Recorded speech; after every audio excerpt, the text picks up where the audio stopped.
Hello friends, Pawan here. कैसे हो आप? फ्रेंड्स, हम लोग ये सेशन में इनकम टैक्स से संबंधित अमेंडमेंट्स देखने वाले हैं जो कि सीए इंटरमीडिएट के मई 2021 एग्जाम में एप्लीकेबल है। तो ये मैंने उसके नोट्स पूरे रेडी कर लिए हैं।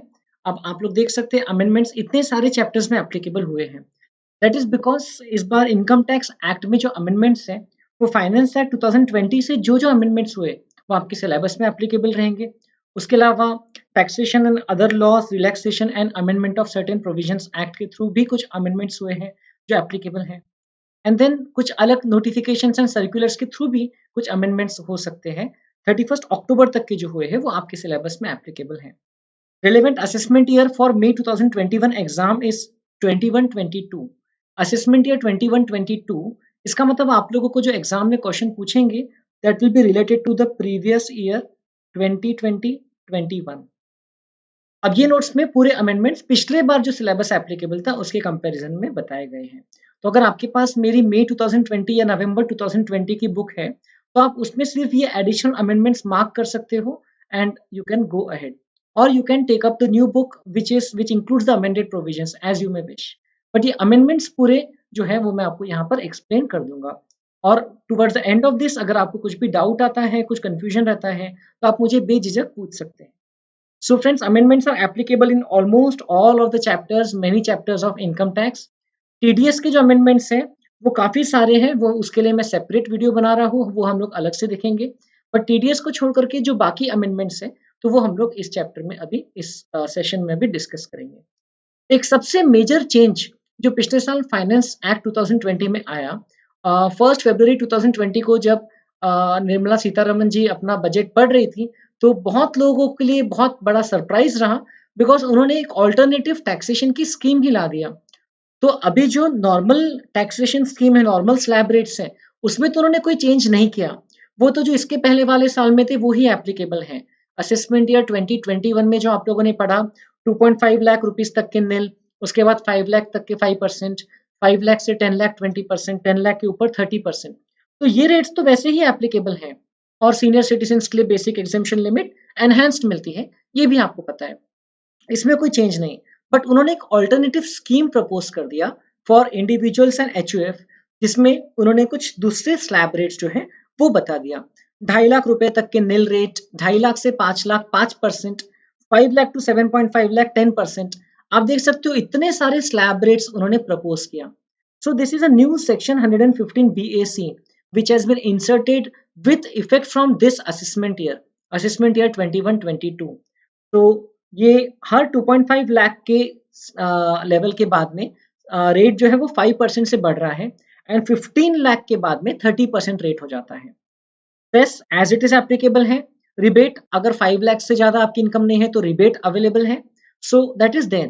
But this particular optional scheme under section 115 BAC is subject to many conditions and restrictions. तो उसके डिटेल कंडीशंस प्रोविजंस हम लोग डिटेल में इस सेशन के एंड के पार्ट में देखेंगे, क्योंकि वो असेसमेंट ऑफ इंडिविजुअल्स चैप्टर में कवर्ड है। सो अभी basic income basic concept chapter में हम लोग मेनली स्लैब रेट्स के बारे में बात करते हैं। बट यहाँ पर ये नहीं बताना गलत रहेगा कि स्लैब रेट्स जो पहले थे वो तो है ही, बट उसमें एक स्लाइट चेंज भी हुआ है। कंपनीज के स्लैब रेट्स में भी जो नॉर्मल स्लैब रेट्स है, कंपनीज के स्लैब रेट्स बोलना भी ठीक नहीं, rate of tax direct flat rate रहता है, तो वो वैसे ही है। बस जो कंपनीज डोमेस्टिक कंपनीज है, पहले था कि जिनका 17-18 का टर्नओवर या ग्रॉस रिसीट्स 400 करोड़ से ज्यादा नहीं है, तो उन लोगों के लिए पिछले असेसमेंट ईयर में 30% की जगह 25% रेट एप्लीकेबल। अब 2018-19 प्रीवियस ईयर का देखेंगे, जैसे हम लोग एक साल आगे बढ़ गए, तो 2018-19 प्रीवियस ईयर में जिस कंपनी का अगर टर्नओवर 400 करोड़ से ज्यादा नहीं था, तो उस कंपनी को इस साल डोमेस्टिक कंपनी को टैक्स रेट 30% की बजाय 25% एप्लीकेबल रहेगा। Everything else is as it is.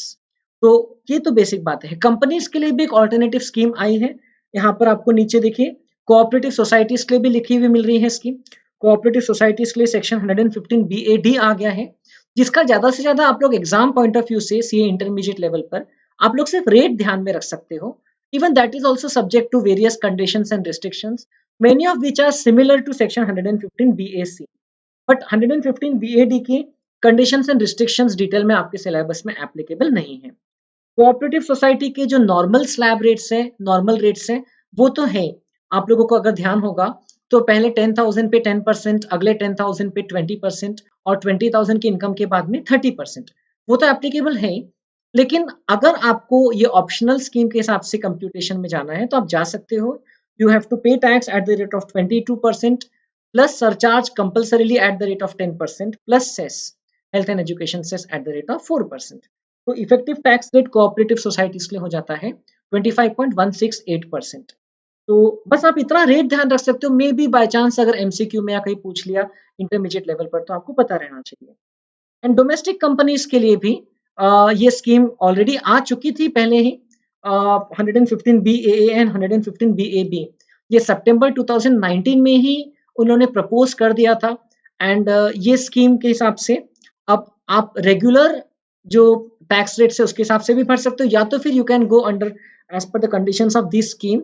And ये कंडीशंस में बहुत सारे एग्जेम्पशंस डिडक्शंस अवेलेबल नहीं है, जैसे कि section 115 B A C B A D में थे। बट ये दोनों सेक्शंस भी डिटेल में आपको सीए फाइनल लेवल पर एप्लीकेबल है। बट आप you can just keep you will do well to just remember the rates if at all they ask you in the MCQs. So 115 BAB is applicable to domestic manufacturing companies including electricity generation companies. इसको specifically include किया गया इस category में इस finance act के through. Set up and registered on or after 1 October 2019 and commences manufacture before 31st March 2023. Right. And domestic companies जो है उनके ऐसे डोमेस्टिक मैन्युफैक्चरिंग कंपनीज के लिए रेट एप्लीकेबल रहेगा बोलने के लिए 15%, बट मैंडेटरी सरचार्ज का rate 10% and health and education से 4%। तो ये ऐड करने के बाद इफेक्टिव रेट हो जाता है 17.16%। देन 115 BAA में सभी टाइप की डोमेस्टिक कंपनीज के लिए उन्होंने यहाँ पर ऑप्शन दिया, again subject to those conditions and restrictions, that they can pay tax instead of going as per the regular 25% rate plus education cess, health and education cess, उसके बजाय they can go as per this scheme 22% rate plus surcharge mandatorily plus health and education cess। तो यहाँ पर आपको दोनों options वे करना होगा and देखना होगा आपकी कंपनी के लिए कौन सा ऑप्शन ज्यादा सुटेबल है, बिकॉज इट्स नॉट दैट जहाँ रेट कम है वही ऑप्शन आपके लिए सही है, क्योंकि वहां पर इनकम के कंप्यूटेशन का तरीका भी थोड़ा अलग है, वहां पर बहुत सारे एग्जेम्पशंस एंड डिडक्शंस भी अवेलेबल नहीं है। So you will have to see the kind of income that you earn, the kind of deductions that you take, and then you have to decide कि whether आप ये lower rate वाले scheme में जा सकते हो, जाना प्रीफर करोगे, या आप अभी भी पुराने रिजीम के हिसाब से ही चलोगे।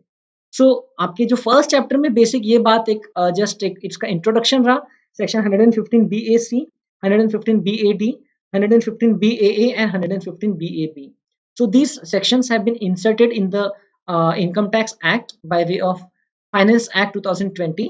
इसमें से ये दो सेक्शंस तो पहले ही आ चुके थे, बट जो बाकी दो सेक्शन से पहले वाले वो फाइनेंस एक्ट 2020 से आए हैं and they will be applicable now. अब उसके detail provisions individuals and HUF से संबंधित हम लोग अलग से बाद में पढ़ेंगे। ऑलराइट, अब हम लोग चैप्टर 2 रेसिडेंशियल स्टेटस में उन्होंने कुछ चेंजेस किया है, कुछ अमेंडमेंट्स किया है फाइनेंस एक्ट 2020 के थ्रू, वो हम लोग यहाँ पर देखने वाले हैं। तो सेक्शन 6 में आपको ध्यान होगा तो बेसिक कंडीशन से दो एंड दो एडिशनल कंडीशन है, जैसा कि हम लोग पढ़ते हैं।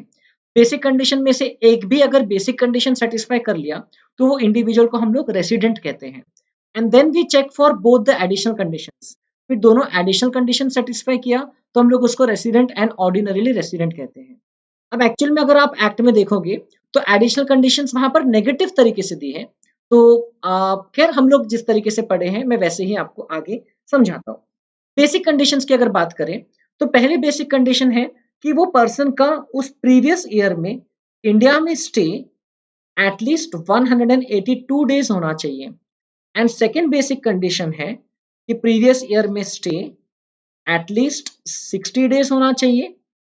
एंड दो basic condition, second basic condition में दो कंडीशंस इन्वॉल्व हैं, एंड पिछले 4 प्रीवियस ईयर्स में स्टे जो है that should B more then और इक्वल टू, ये हर जगह मोर देन और इक्वल टू है 365 डेज।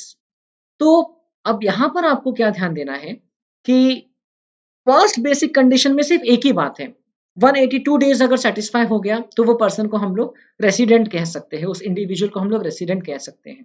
बट अगर वो पर्सन 182 डेज से कम इंडिया में रहता है तो सेकंड बेसिक कंडीशन एप्लीकेबल रहती है, जहां लिखा है कि should be present in India for at least 60 days during the previous year and 365 days during the 4 years preceding the previous year. ये तो पहले से ही बात थी। अब इसके एक्सेप्शंस भी आपको पहले से ही पता थे। एक एक्सेप्शन आप लोगों को पहले से ही पता था, एक इंडियन सिटीजन जो कि इंडिया छोड़ के जाता है during the previous year for the purpose of employment और as a crew member of an Indian ship, only basic condition A is applicable. तो अगर मैं इसको आपको यहाँ पर डायग्राम के थ्रू समझाऊं तो ब्रॉडली हम लोग देख सकते हैं कि रेसिडेंट बनने के लिए आप कौन सी कंडीशन से कौन सी तरीके से आप रेसिडेंट बन सकते हो। तो एक तरीका है कि आप बाकी कोई केस में फॉल नहीं होते हो। इसका मतलब नॉर्मल केसेस में you can either satisfy basic condition number 1, that is stay in India for greater than or equal to 182 days, or you can satisfy basic condition number 2, which says that you have to stay in India during the previous year for at least 60 days and stay during the last 4 previous years। इसमें आपका जो stay है that should be greater than or equal to 365 days। So in that case you become a resident। अगर इन दोनों में से कोई भी एक कंडीशन भी अगर आपने सेटिस्फाई कर दिया तो आप रेसिडेंट बन जाते हो। मतलब इंडिविजुअल की बात कर रहे हैं हम लोग। अब ये जो स्टे लिखा है मैंने, आई hope you understand, this is the stay in the previous year, this is the stay during the previous year, stay during the previous year. तो अगर हम लोग 2020-21 प्रीवियस ईयर की बात कर रहे हैं तो उस प्रीवियस ईयर में स्टे 182 डेज या 60 डेज रहना चाहिए। एंड 60 डेज वाली कंडीशन में एडिशनल कंडीशन अटैच्ड है कि आपको पिछले 4 साल में भी टोटल स्टे आपका 365 डेज या उससे ज्यादा रहना चाहिए, तो आप रेसिडेंट बन जाते हो। Once you become a resident, then we have to check for additional conditions. Then you can be an ROR, that is resident and ordinarily resident, or you can be RNOR, that is resident but not ordinarily resident। But ये normal cases में होता है। अब कुछ exceptional cases जो है, जो कि हम लोग अलग से पढ़ चुके हैं, केसेस आपको पता है, तो उसी में कुछ अमेंडमेंट है। सो मैं यहाँ पर लिख देता हूँ नॉर्मली। ओके, नॉर्मली अगर आपको एक इंडिविजुअल के रिस्पेक्ट में देखना है तो ऐसा है। But in exceptional cases, what are the exceptional cases? एक एक्सेप्शनल केस है, Indian citizen who is living India, for the purpose of employment abroad और ड्यूरिंग द प्रीवियस ईयर और as a crew member of an Indian ship. Okay, as a crew member of an Indian ship। ऐसे persons के लिए उन्होंने एक exception ऐसा create किया कि बेसिक कंडीशन नंबर 2 में, देखिए ये एक्सेप्शन हमेशा से मैंने आपको जो बताया है वो सिंपल इतना बताया कि बेसिक कंडीशन नंबर 2 उनके लिए एप्लीकेबल नहीं है। लेकिन अगर आप एक्ट को सेक्शन 6 को ध्यान से पढ़ोगे तो उन्होंने चेंज ऐसा करके रखा है उसमें, और ये पहले से ही है कि instead of 60 days 182 days shall be applicable। Okay, this is already there, this exception was already there, you know that। अब क्योंकि कोई पर्सन जिसका स्टे 182 डेज या उससे ज्यादा है तो वो तो कंडीशन 1 के हिसाब से ही रेसिडेंट बन जाएगा, तो उसके लिए कंडीशन नंबर 2 जो है वो रिडेंडेंट हो जाती है, वो यूजफुल ही नहीं रहती, वो कंडीशन का कोई मीनिंग ही नहीं है। क्योंकि जो पर्सन का स्टे एटलीस्ट 182 डेज है तो अच्छा, इसके बीच में और है, हाँ इसके बीच में और है, इसका मतलब he can be an Indian citizen living India for employment abroad in any kind of employment और as a crew member of an Indian ship. तो उसके लिए फर्स्ट बेसिक कंडीशन ही एप्लीकेबल है, सेकंड बेसिक कंडीशन में 60 की जगह 182 days applicable रहता है। देयरफॉर सेकंड बेसिक कंडीशन देखने की जरूरत ही नहीं है। अगर उसका स्टे 182 डेज से कम है उस प्रीवियस ईयर में, आई मीन प्रीवियस ईयर 2021 में जिसको हम देखेंगे, सो इन दैट केस वो पर्सन तो हमारे लिए रेसिडेंट बन ही नहीं सकता, क्योंकि सेकंड बेसिक कंडीशन में भी बेसिक बात उन्होंने बोला है कि 182 डेज रहना चाहिए। So in that case, effectively second basic condition is not applicable। Then if he satisfies this condition, then this person becomes a resident, and after becoming a resident, this person can be further classified into ROR or R but NOR। मतलब कि आपको पता है resident and ordinarily resident, resident but not ordinarily resident. यहाँ तक की भी कोई अमेंडमेंट नहीं है, यहाँ तक भी आपको लग रहा होगा हाँ ये तो अपने को पता है। रेसिडेंट आरओआर या एनओआर की कंडीशंस के लिए हम लोग को एडिशनल कंडीशन देखना पड़ता है, मतलब पिछले 7 साल में उनका स्टे कितना रहा, या तो फिर और पिछले 10 साल में कितने साल वो इंडिया में रेसिडेंट रहे, तो उसकी बात भी हम लोग करते हैं आगे। तो वो तो ऐसे ही है, वो वाला पार्ट अभी तक चेंज नहीं हुआ। अब तीसरी कैटेगरी जो थी, एक एक्सेप्शन और एक था कि if there is an Indian citizen और a person of Indian origin who stays abroad but comes on a visit to India, Indian citizen or a person of Indian origin who stays abroad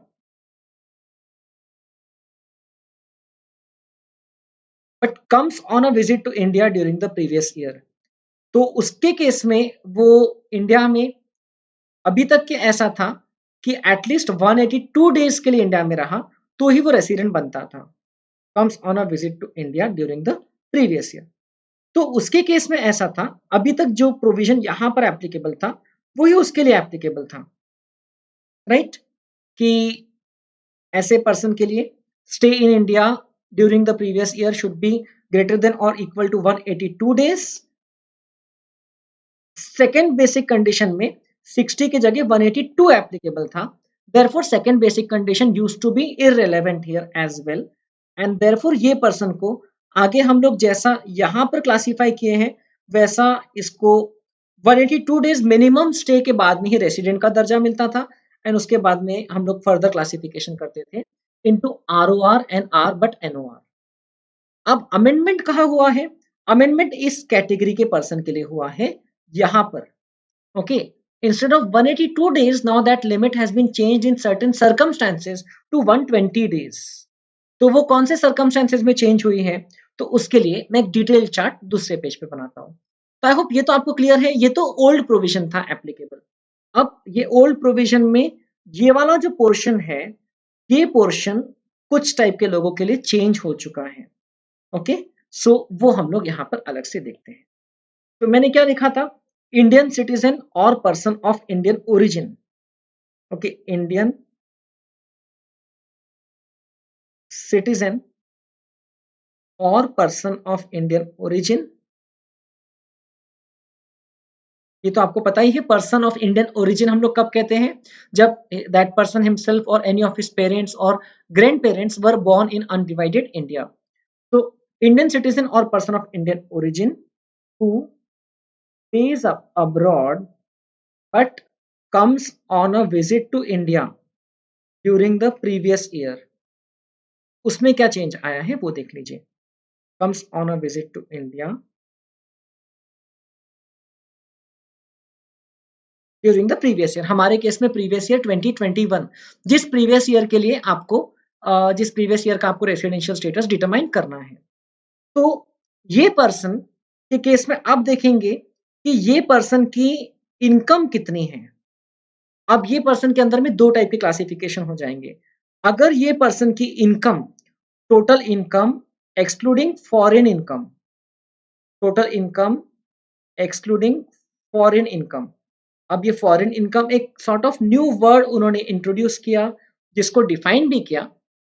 अगर ये person की total income excluding foreign income 15 lakh से ज्यादा है during the previous year, okay, total income in the previous year excluding foreign income अगर 15 लाख से ज्यादा है, तो ये पर्सन के लिए ये जो कंडीशंस हम लोग ने यहाँ पर मार्क करके रखा है, that that person can be a resident only after satisfying the first basic condition, अब वो चेंज हो जाएगा। what was already 182 here, देखिए सेकेंड बेसिक कंडीशन क्या थी ऐसे पर्सन के लिए, 182 थी एक्चुअली। तो therefore second basic condition used to be irrelevant for such person. तो ये चेंज हो करके ये जो पार्ट है ये चेंज हो करके ये हो जाएगा 120 days. But before that let me just make a copy of this part and paste it on the other side with a slight modification, क्योंकि ऐसे ही पर्सन की अगर टोटल इनकम 15 लाख से ज्यादा नहीं है ड्यूरिंग द प्रीवियस ईयर, तो फिर ये केस में कोई अमेंडमेंट नहीं है, there is no change here, ये नो अमेंडमेंट। बट ये पर्सन के केस में अगर अगर ये 182 डेज जो है इससे कम भी वो रहता है, लेकिन 120 डेज है उससे ज्यादा रहता है, तो भी वो पर्सन रेसिडेंट बन सकता है। तो either that person will stay in previous year for more than or equal to 182 days, either वो पर्सन उस तरीके से रेसिडेंट बन जाएगा इंडिया में, और दूसरा जो तरीका उन्होंने बोला, तो ये मैं थोड़ा सा इसको शफल कर रहा हूं सो दैट आपको इसके आगे का भी पार्ट में समझा पाऊं। So either this or this, stay during the previous year which is at least equal to 182 days। अब ये 182 days वाला जो पार्ट है, so he can become a resident in India from through any of these two conditions। अगर आप बात करते हो कंडीशन नंबर 2 की, तो ये तो एट प्रेजेंट दिख रही है कि रिलेवेंट नहीं है, बट अब क्या हो जाएगा, अमेंडमेंट क्या आ गया फाइनेंस एक्ट 2020 के through, instead of this 182 days, now 120 days has been written there। इसका मतलब कि second basic condition for these kind of persons, Indian citizen or a person of Indian origin who stays abroad but comes on a visit to India during the previous year, first basic condition तो यही है कि such person should stay in the previous year in India for at least 182 days। अगर इसके हिसाब से resident बन गया तो आपको आगे देखना ही नहीं है, बट अगर 182 डेज से कम इंडिया में रहा तो सेकेंड बेसिक कंडीशन से भी अब वो पर्सन रेसिडेंट बन सकता है, provided is total income other than foreign income is more than 15 lakh and his stay in the previous year is more than or equal to 120 days। अब ये 120 days आ गया है, so this provision will make more persons as resident because ऐसे लोग जो कि 120 days से ज्यादा but 182 days से कम इंडिया में रहते हैं during the previous year, and पिछले 4 प्रीवियस ईयर्स में उनका टोटल 365 डेज होता है, तो such persons will also now become resident. ऐसे पर्सन्स भी अब रेसिडेंट बन जाएंगे। ओके, ये यहाँ पर मेजर अमेंडमेंट आ गया है। एंड यस, जिनकी इनकम ही 15 लाख से ज्यादा नहीं थी उनके लिए 182 डेज की ही कंडीशन एप्लीकेबल है।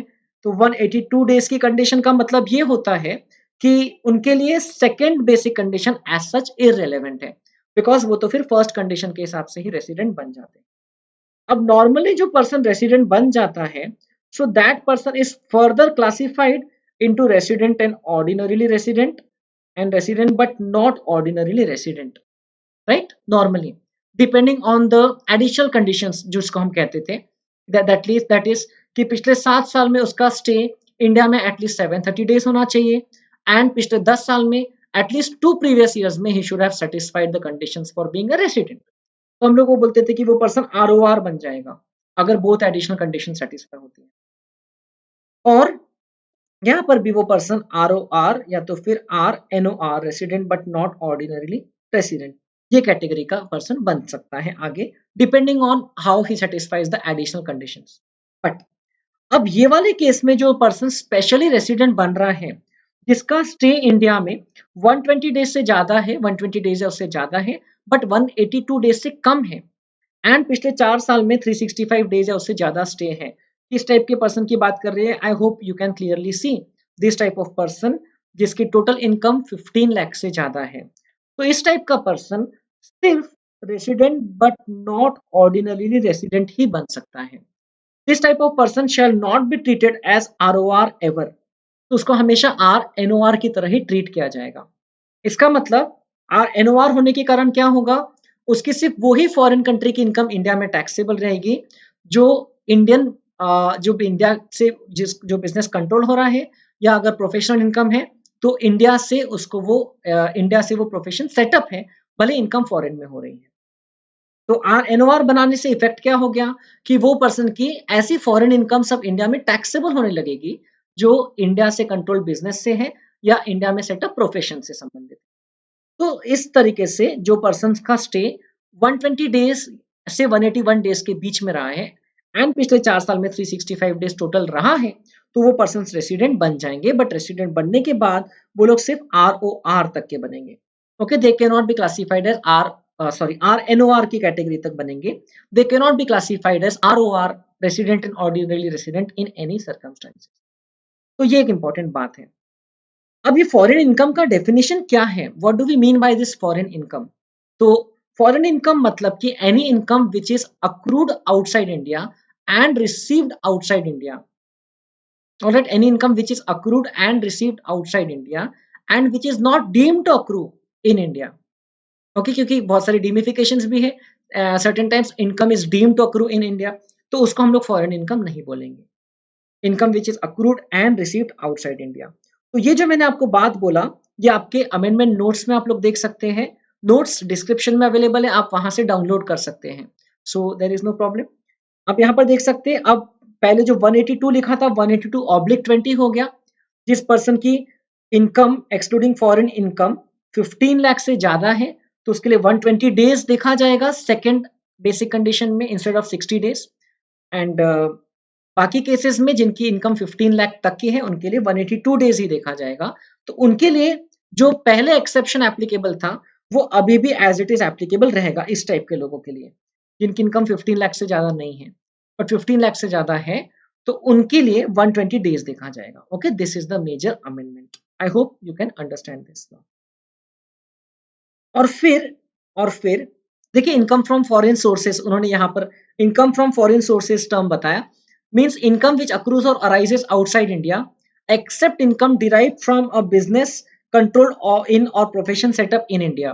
तो उसको उन्होंने यहाँ पर फॉरेन इनकम नहीं माना because they want to actually tax that income and R NOR का ही स्टेटस दे रहे हैं, तो वो वाली इनकम टैक्स करने का intention and which is not deemed to accrue और अराइज इन इंडिया. तो वो वाली इनकम को छोड़ के बाकी सब इनकम अगर आपकी 15 लाख से ज्यादा है, कौन सी इनकम, फॉरेन इनकम को छोड़ के, जो एक्चुअल में फॉरेन इनकम है, जो बाहर ही अक्रू हुई, बाहर ही रिसीव हुई, इंडिया से ना बिजनेस कनेक्शन है उसका, ना इंडिया से, इंडिया के प्रोफेशन, इंडिया में सेटअप प्रोफेशन से संबंधित इनकम है.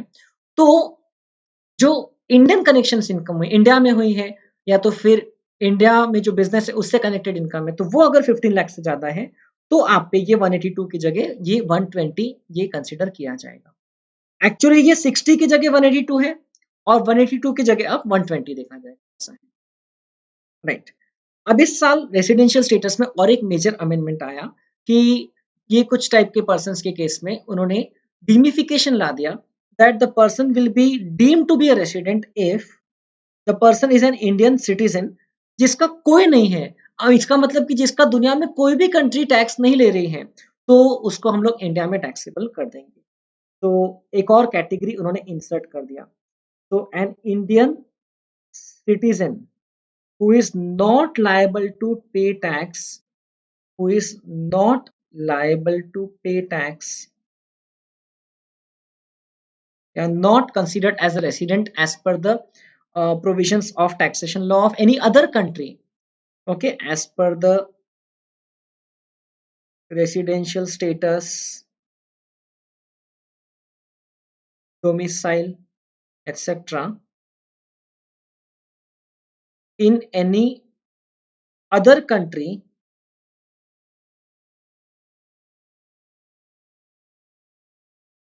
बट वो इंडिया में भी बेसिक कंडीशन सेटिस्फाई नहीं कर रहा है, तो भी हम लोग देखेंगे कि ये पर्सन जो है, क्या ये पर्सन की total income in the previous year excluding foreign income, वही बात जैसा हम लोग ने यहाँ पर क्लासिफिकेशन किया था वैसा ही, total income during the previous year excluding foreign income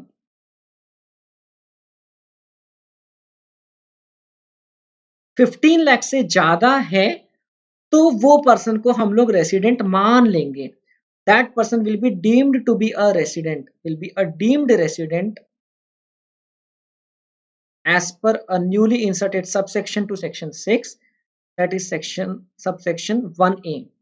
he will be a deemed resident. और अगर उसकी total income excluding foreign income, I hope income earn from foreign sources आपको क्लियर है, that is income accrued outside India, received outside India, not deemed to accrue in India, तो वो foreign income रहेगी. Okay, and that income should not be also derived from business control from India और profession setup in India. तो ऐसे case में ये person को अगर उसकी फॉरेन इनकम 15 लाख से ज्यादा है तो उसको रेसिडेंट मान लेंगे, और अगर उसकी फॉरेन इनकम 15 लाख से ज्यादा नहीं है तो फिर नो सच डीमिफिकेशन, उस पर ये डीमिफिकेशन अप्लाई नहीं होगा. तो डीमिफिकेशन अप्लाई करने के लिए उस पर्सन की इनकम का लेवल देखना होगा. और फिर और एक बार उसको रेसिडेंट मान लिया तो उसको कौन से कैटेगरी का रेसिडेंट मानेंगे, तो उसको resident but not ordinarily resident इस कैटेगरी का ही पर्सन मानेंगे। ओके, ये सेकेंड पॉइंट है। सेकेंड अमेंडमेंट है रेसिडेंशियल स्टेटस चैप्टर में, मेजर अमेंडमेंट, जिसके थ्रू कुछ ऐसे पर्सन जो कि इंडियन सिटीजन है लेकिन कोई देश में टैक्स नहीं भर रहे थे, तो अब वो लोग टैक्स से पूरी तरह बच रहे थे, तो हमने कहा कि क्यों अपने लोगों को छोड़ना, अगर वो इंडियन सिटीजन है और कोई टैक्स नहीं भर रहे हैं तो उनको हम लोग इंडियन रेसिडेंट मान लेंगे। अभी तक के सिटीजनशिप और रेसिडेंशियल स्टेटस में ज्यादा कोई संबंध नहीं रहता था, बट अब बिकॉज ऑफ दिस डीमिफिकेशन, जो हाई इनकम अर्नर्स हैं 15 लाख से ज्यादा जो इंडिया से संबंधित इनकम कमा रहे हैं, तो ऐसे पर्सन्स को NOR मान लेंगे। एंड इसका इफेक्ट ये होगा कि ऐसे पर्सन्स अगर फॉरेन कंट्री में भी इंडिया के बिजनेस, इंडिया से कंट्रोल करते हुए बिजनेस से इनकम कमा रहे हैं या इंडिया में सेटअप प्रोफेशन से इनकम कमा रहे हैं, तो वो इनकम इंडिया में उनके हाथ में टैक्सेबल हो जाएगी। तो ये आपको यहाँ पर लिखा हुआ है amendment section 6(1)(a) with effect from assessment year 21-22. You can see in your amendment notes here. An individual being an Indian citizen having total income other than income from foreign sources exceeding rupees 15 lakh during the previous year would be deemed to be resident in India in that previous year if he is not liable to pay tax in any other country or territory by reason of his domicile residence or any other similar criteria. Okay, और कोई कारण से tax नहीं पे कर रहा है दूसरे कंट्री में तो बात अलग है। फॉर एग्जाम्पल उसकी इनकम दूसरी कंट्री में एग्जेम्प्ट है तो वो बात अलग है। Here we are talking about the income not being liable to tax in any other country because of his residential status in that country, and that taxation law does not cover him. A deemed resident will always be treated as a resident but not ordinarily resident. तो अब ये चीज यहाँ पर उन्होंने clarify किया है, जो फाइनल आइडेंटिफिकेशन रहता है रेसिडेंशियल स्टेटस का, तो उन्होंने क्लैरिफाई किया है नॉर्मली कोई भी पर्सन अगर रेसिडेंट है तो वो अगर पिछले 10 में से 9 ईयर्स, पिछले 10 प्रीवियस ईयर्स में से 9 प्रीवियस ईयर्स अगर वो नॉन रेसिडेंट है तो वो पर्सन को हम लोग आर बट NOR बोल सकते हैं। या तो फिर पिछले 7 प्रीवियस ईयर्स में उसका टोटल स्टे 729 डेज या उससे कम है तो भी हम लोग उसको आर बट NOR बोल सकते हैं। और ये दो नए पॉइंट्स यहाँ पर इंसर्ट हो गए हैं। You can see this, he is an Indian citizen और a person of Indian origin who being outside India comes on a visit to India in any previous year, having total income other than the income from foreign sources exceeding rupees 15 lakh during the previous year, who has been in India for 120 days or more, but less than 182 days during that previous year. तो 120 days से तो ज्यादा है but 182 days से कम है, and पिछले 4 साल में 365 डेज ये मिनिमम स्टे रहा है उसका, तो वो अब अमेंडेड प्रोविजंस के हिसाब से रेसिडेंट बन जाएगा। So such person will always be treated as resident and not ordinarily resident. And जो पर्सन इंडियन सिटीजन होने के नाते जिसकी इनकम फॉरेन कंट्री में टैक्स नहीं हो रही है because of their loss and he is not liable to pay tax there, तो उसको हमने डीम्ड रेसिडेंट मान लिया है एज पर सेक्शन 6(1)(a) यहाँ पर। तो ऐसे पर्सन को भी resident but not ordinarily resident मानेंगे, उसके बियॉन्ड नहीं। ओके, तो ये जो आपकी बुक में लिखा हुआ था एडिशनल कंडीशंस हमको चेक करना है वो नॉर्मल केसेस में है। ओके, ये वाले केसेस में हमको फर्दर जो है ये भी देखना है कि वो रेसिडेंट कौन से तरीके से बने हैं। ओके, तो ये जो दो नए तरीके से रेसिडेंट बन रहे हैं तो वो NOR के बियॉन्ड नहीं जा सकते। So this is the amendment in residential status chapter. I hope you have understood that. Then section 9 जो कि incomes deemed to accrue in India की बात करता है, तो उसमें बिजनेस कनेक्शन का एक टर्म है। उसमें एक बात आपको पढ़ के खुशी मिलेगी कि जो सिग्निफिकेंट इकोनॉमिक प्रेजेंस वाला कंसेप्ट था उसको उन्होंने इस साल हटा दिया है। असेसमेंट ईयर 21-22 से उसको हटा दिया है। अगले साल से उससे संबंधित कुछ और चेंजेस लागू होंगे, लेकिन आपको मई 2021 एग्जाम के लिए ये वाला कंसेप्ट अपनी बुक से स्ट्राइक ऑफ कर देना है। तो एक्सप्लेनेशन नंबर 2A जो आपको लिखा हुआ था बिजनेस कनेक्शन के कंसेप्ट में, उसको आप हटा दो, ओमिट कर दो। बट आपको याद होगा बिजनेस कनेक्शन में ये लिखा हुआ है कि only such incomes shall be taxable in India which arise out of business connection and which are attributable to the operations carried out in India. Okay, मतलब कि जस्ट बिकॉज आपका इंडिया में बिजनेस कनेक्शन है तो आपकी global income India में taxable नहीं हो जाती है। Only such incomes are taxable in India which are attributable to the operations carried out in India. तो अभी क्योंकि डिजिटल मोड से हर कोई इंडिया के मार्केट को एक्सेस कर रहा है तो उन्होंने क्लैरिफाई किया कि उन्होंने इंसर्ट किया एक्सप्लेनेशन नंबर 3A, जिसमें उन्होंने लिखा कि income attributable to the operations carried out in India includes, means this income will be taxable if it is from a business connection in India. Income from advertisement targeting customers residing in India or accessing advertisement through IPA located in India. IPA मतलब Internet Protocol Address in India. Okay तो जो customers Indian internet address के through अगर advertisement access कर रहे हैं तो वो एडवर्टीजमेंट के थ्रू जो इनकम हो रही है सर्विस प्रोवाइडर को, that will be taxable in India. Okay, because that will be income attributable to the operations carried out in India through the business connection, and it will be ultimately income deemed to accrue in India, so it will be taxable even to non-residents.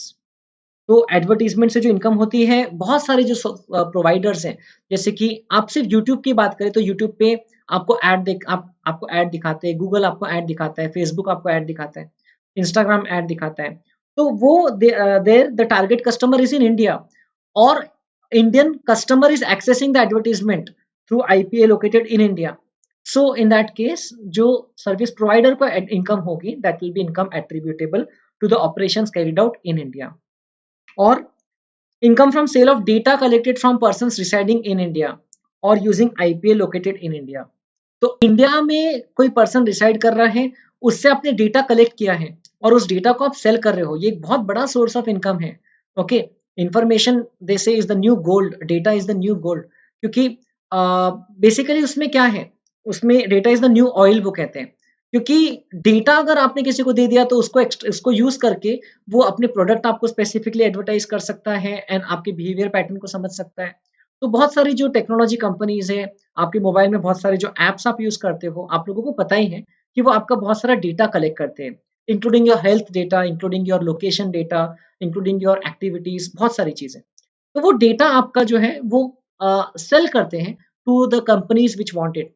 तो अगर data India से collect हुआ है या Indian IPA, India का जो IPA है, Indian internet protocol address को यूज करके अगर वो डेटा कलेक्ट किया गया है, सो दैट डेटा सोल्ड, उससे जो इनकम होगी that will be income attributable to the operations carried out in India and ultimately income which will be taxable in India. और income from sale of goods and services using data collected from persons residing in India or persons using IPA located in India.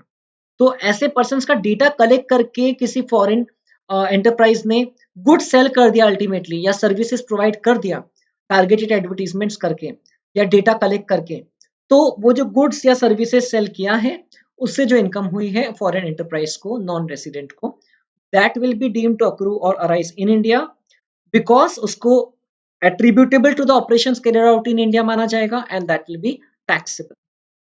Okay, that income will be taxable.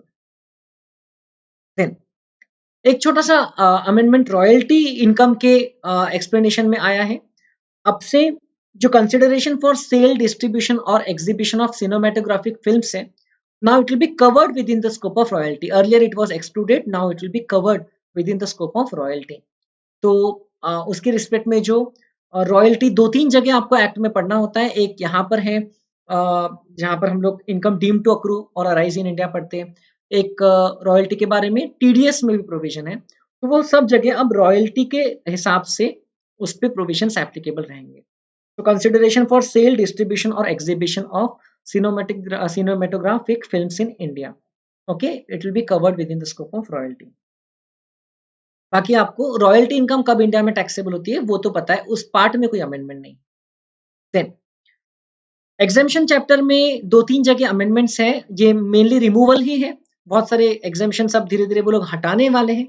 The overall idea is to simplify the Indian income tax, जिसकी मेरे हिसाब से भी बहुत जरूरत है. तो ये amendment incomes exempt from tax chapter में सेक्शन 1034 जो है, जिसमें dividend from domestic company exempt हुआ करता था, अब उन्होंने एक बहुत इंपॉर्टेंट यहाँ पर एक लाइन इंसर्ट कर दिया है, that this exemption shall no more be applicable to such dividend income received on और after 1 April 2020. Very very important amendment, okay, because ये बहुत कॉमन वाले इनकम पे है. अभी तक की डिविडेंड इनकम कितने सालों से एग्जेम्प्ट हुआ करती थी, बट अब डिविडेंड इनकम टैक्सेबल रहेगी. आप पिछले साल तक पढ़ते थे कि डिविडेंड इनकम 10 लाख के ऊपर अगर साल में मिलती है तो वो टैक्सेबल रहेगी, बट अब डिविडेंड इनकम अब पूरी तरह टैक्सेबल रहेगी under the head income from other sources. Okay, उसमें कुछ एक लेवल तक के आपको डिडक्शन अलाउड रहेगा जो हम लोग अलग से पढ़ेंगे आगे, लेकिन डिविडेंड इनकम पे जो एग्जेम्पशन था वो हटा लिया गया है। सिमिलरली डिविडेंड इनकम पे जो कंपनी के ऊपर टैक्स एप्लीकेबल था वो भी हटा लिया गया है। 115 O was tax applicable on company, है ना, कॉर्पोरेट डिविडेंड टैक्स या डिविडेंड डिस्ट्रीब्यूशन टैक्स, वो अबॉलिश कर दिया है 1 अप्रैल 2020 के बाद से, कंपनीज पे एप्लीकेबल नहीं रहेगा, डोमेस्टिक कंपनीज पे। एंड 115 बीबीडीए जो कि 10 लाख के ऊपर वाले डिविडेंड पोर्शन पे स्पेशल रेट ऑफ 10% एप्लीकेबल था, ये जो ऊपर आपको लिखा हुआ है, अब वो सेक्शन भी 1 अप्रैल 2020 के बाद के डिविडेंड इनकम पे एप्लीकेबल नहीं है। So this is a very important amendment. So now this means that dividend income will be taxable even if it is received from domestic company, and it will be taxable as per normal slab rates. Similarly, incomes from unit of mutual fund, तो पहले इसमें भी एग्जामेशन available था, mutual fund में भी आप dividend वाली scheme में जाते थे तो आपको वहां से बहुत कई बार रेगुलर डिविडेंड्स मिलते थे, so that dividend has been exempted. Okay, that used to be exempted, but now that exemption has been withdrawn. Along with the this withdrawal, उन्होंने म्यूचुअल फंड पे भी जो डिविडेंड इनकम होती है उसको भी विड्रॉ कर लिया है, and now that exemption will not be applicable on और आफ्टर 1/4/2020। बस ऊपर वाले एग्जेम्पशन में एक छोटी सी बात लिखी है, except if tax under section 115 O or 115 BBDA if applicable was paid, क्योंकि ये ट्रांजिशनल प्रोविजन है, मतलब कि 1 अप्रैल 2020 के बाद से डिविडेंड पे टैक्स लगेगा, तो कभी हो सकता है कि डिविडेंड डिक्लेयर कंपनी ने पिछले साल ही कर दिया होगा एंड उस पर डिविडेंड डिस्ट्रीब्यूशन टैक्स कंपनी ने पे कर दिया होगा, बस इस साल वो असेसी को, शेयर होल्डर को रिसीव होगा डिविडेंड, तो इस साल वो पोर्शन टैक्सेबल नहीं होगा अगर कंपनी ने पिछले साल ही उस पर डिविडेंड डिस्ट्रीब्यूशन टैक्स भर दिया है, या शेयर होल्डर ने ही पिछले साल वो इनकम 115 बीबीडीए में 10 लाख से एक्सेस की इनकम बोल करके उस पे टैक्स ऑलरेडी भर दिया है, तो इस बार उस पे नॉर्मल टैक्स एप्लीकेबल नहीं होगा। बट ये प्रोविजन सिर्फ शुरुआत के कुछ महीनों तक एप्लीकेबल रहेगा, डेफिनेटली अगले प्रीवियस ईयर से तो इसका कोई मीनिंग नहीं है, ये जो एक्सेप्शन है इसकी मैं बात कर रहा हूँ। ओके, अदरवाइज नॉर्मल कोर्स में you can now safely say that dividend income has now become taxable. Then section 1045 में ये एक एग्जाम्पशन था, उसको उन्होंने हटा दिया है। Certain perquisites and allowances of chairmen and members of Union Public Services Commission, it has now been removed. Exemption has now been removed, means this amount has now become taxable. Okay, so you can remember that. आपको exam में amendments पे कई बार पूछ लेते हैं। Then salaries chapter में perquisites की definition में एक बहुत इंपॉर्टेंट अमेंडमेंट आया है, बट ये बहुत हाई इनकम वाले, हाई सैलरीड एम्प्लॉयज के लिए ही एप्लीकेबल है ऐसा मुझे लगता है, क्योंकि ये अमेंडमेंट क्या है, पहले प्रोविजन आप लोगों को पता ही था कि अप्रूव्ड सुपर एन्युएशन फंड में एम्प्लॉयर अगर साल में 1.5 लाख से ज्यादा कंट्रीब्यूट करता था तो excess portion used to be taxable as a perquisite, right. Approved superannuation fund के केस में excess portion used to be taxable as a perquisite, but अब उन्होंने वो 7th क्लॉज जो है, सेक्शन 17(2) का जो 7th क्लॉज है उसको हटा दिया है, एंड उसकी जगह नया 7th एंड 7A ऐसे दो क्लॉजेस ला लिया है, जिसमें अब उन्होंने बोला कि any contribution made to the account of the assessee by the employer exceeding, okay, 7.5 lakh in a previous year, कौन से अकाउंट में, आरपीएफ अकाउंट में, ओके,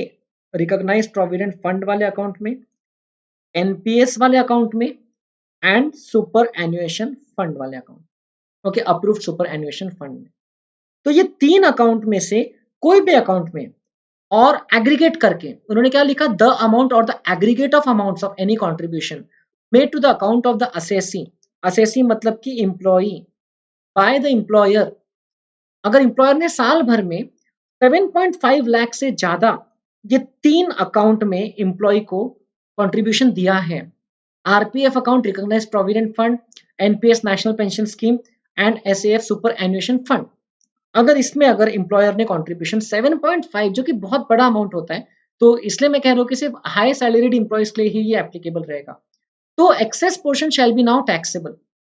तो 10 लाख रुपीज फॉर एग्जाम्पल दिया है टोटल मिला करके। So in that case 10 lakh minus 7.5 lakh, जो एक्सेस पोर्शन है 2.5 lakh, now that portion shall become a separate taxable amount as a perquisite. अब आप सोच रहे होंगे कि आरपीएफ कंट्रीब्यूशन तो वैसे ही टैक्सेबल है, सिमिलरली एनपीएस कंट्रीब्यूशन वैसे ही टैक्सेबल है, सैलरी की डेफिनेशन में कवर्ड है। Answer is yes. RPF contribution, अगर इंप्लॉयर आरपीएफ में 12% ऑफ सैलरी से ज्यादा कंट्रीब्यूट करता है तो उसको हम लोग income deem to be received बोल देते हैं, एंड सैलरी हेड में उसको टैक्सेबल कर देते हैं। तो बिलीव मी वो टैक्सेबिलिटी तो अभी भी रहेगी, वो तो टैक्सेबिलिटी हटी नहीं है। सिमिलरली एनपीएस में इंप्लॉयर अगर इंप्लॉय के एनपीएस अकाउंट में जो भी अमाउंट डालता है दैट इज ऑल्सो टैक्सेबल, उसमें तो कोई ऐसा लिमिट भी नहीं है, उसमें सिर्फ अलग से 80 सीसीडी 2 में डिडक्शन मिलता है, लेकिन इन द फर्स्ट प्लेस वो अमाउंट तो इंप्लॉय के हाथ में टैक्सेबल हो जाता है। तो वो तो है ही है, बट डबल से अगर इसका एग्रीगेट 7.5 लाख के ऊपर गया तो now that will be taxable. इसका मतलब डबल टैक्सेशन भी हो सकता है। अगर मैं आपको एक एग्जांपल दूं, तो मान लो इंप्लॉयर जो है वो इंप्लॉय के एनपीएस अकाउंट में 10 लाख रुपीस डालता है, तो पूरा 10 लाख पहले तो सैलरी इनकम बोल करके टैक्सेबल हो जाएगा, और बाद में और उसमें से 2.5 लाख जो 7.5 लाख के ऊपर वाला पोर्शन है वो भी परक्विजिट बोल करके टैक्स हो जाएगा। Okay, perquisite ultimately part of salary only. तो total income taxable as salary head contribution to NPS will be 12,50,000। NPS में तो पूरा अमाउंट, बाद में आपको 80 CCD 2 में डिडक्शन मिल जाएगा 10% ऑफ सैलरी के एक्सटेंड तक के, वो बात अलग है। आरपीएफ में आपको पता है कि 12% ऑफ सैलरी से ज्यादा कंट्रीब्यूट किया एम्प्लॉयर ने तो उतना टैक्सेबल होता है। तो फॉर एग्जांपल मान लो एम्प्लॉय की सैलरी जो है, सैलरी मतलब basic plus dearness allowance if forming part plus commission if paid as a percentage of turnover. तो मान लो सैलरी जो है ये वाले पर्पस के लिए से वो है से 50 लाख। ओके, अब 50 लाख का 12% कितना होता है? 50 लाख का 12% होता है 6 लाख। ओके, इंप्लॉयर ने मान लो कंट्रीब्यूट किया आरपीएफ अकाउंट में ₹10 लाख, तो अब क्या होगा? 6 लाख से 10 लाख के बीच का जो गैप है वो 4 लाख तो टैक्सेबल रहेगा ही जैसा पहले रहता था, amount contributed in excess of 12%, and अब 10 लाख माइनस 7.5 लाख वाला जो गैप है 2.5 लाख, ये भी टैक्सेबल हो जाएगा क्योंकि ये सेपरेट प्रोविजन है। As a perquisite this will also be taxable. तो अब 4 lakh plus 2.5 lakh, total 6,50,000 taxable हो जाएगा किसके हाथ में? इंप्लॉय के हाथ में एज सैलरी इनकम। तो पहले से 4 लाख टैक्सेबल होता था, अब ये 2.5 lakh, amount over and above 7.5 lakh. Okay, and ये जो 7.5 लाख का थ्रेशोल्ड है इसमें तो आपको एक्चुअली बाकी भी चीजें कंबाइन करके देखना है। तो हो सकता है कि आरपीएफ में सिर्फ 3 लाख डाला है, लेकिन एनपीएस में 4 लाख डाला है और सुपर एन्युएशन फंड में 2 लाख डाला है, तो ये सब मिला करके तो कितना हो गया? 9 लाख हो गया। तो फिर इसमें से 1.5 लाख रुपए पे टैक्स तो लग ही जाएगा। ओके, अब वो आपको कोई आइडेंटिफाई करने की जरूरत नहीं है कि कौन से अमाउंट पे टैक्स लग रहा है, बट 7.5 लाख से एक्सेस है एग्रीगेट, तो ऊपर के 1.5 लाख रुपए पे टैक्स लग ही जाएगा। So this is a very important amendment applicable to high income, high salaried income employees. But आपके एग्जाम में तो डेफिनेटली इस पे क्वेश्चन पूछा जा सकता है। एंड फर्दर उन्होंने बोला कि ये जो 7.5 लाख रुपीस से एक्सेस वाले पोर्शन को टैक्स कर दिया गया, इस पोर्शन से संबंधित अगर आप कुछ इंटरेस्ट कमाते हो, कुछ अगर आपको डिविडेंड मिलता है ओके इस कंट्रीब्यूशन पे, so that shall also be deemed as a perquisite, वो भी टैक्सेबल रहेगा। तो आपको लिखा है और वो एनुअल बेसिस पे, मतलब they will not wait for the amount to be withdrawn from the RPF or NPS or the fund.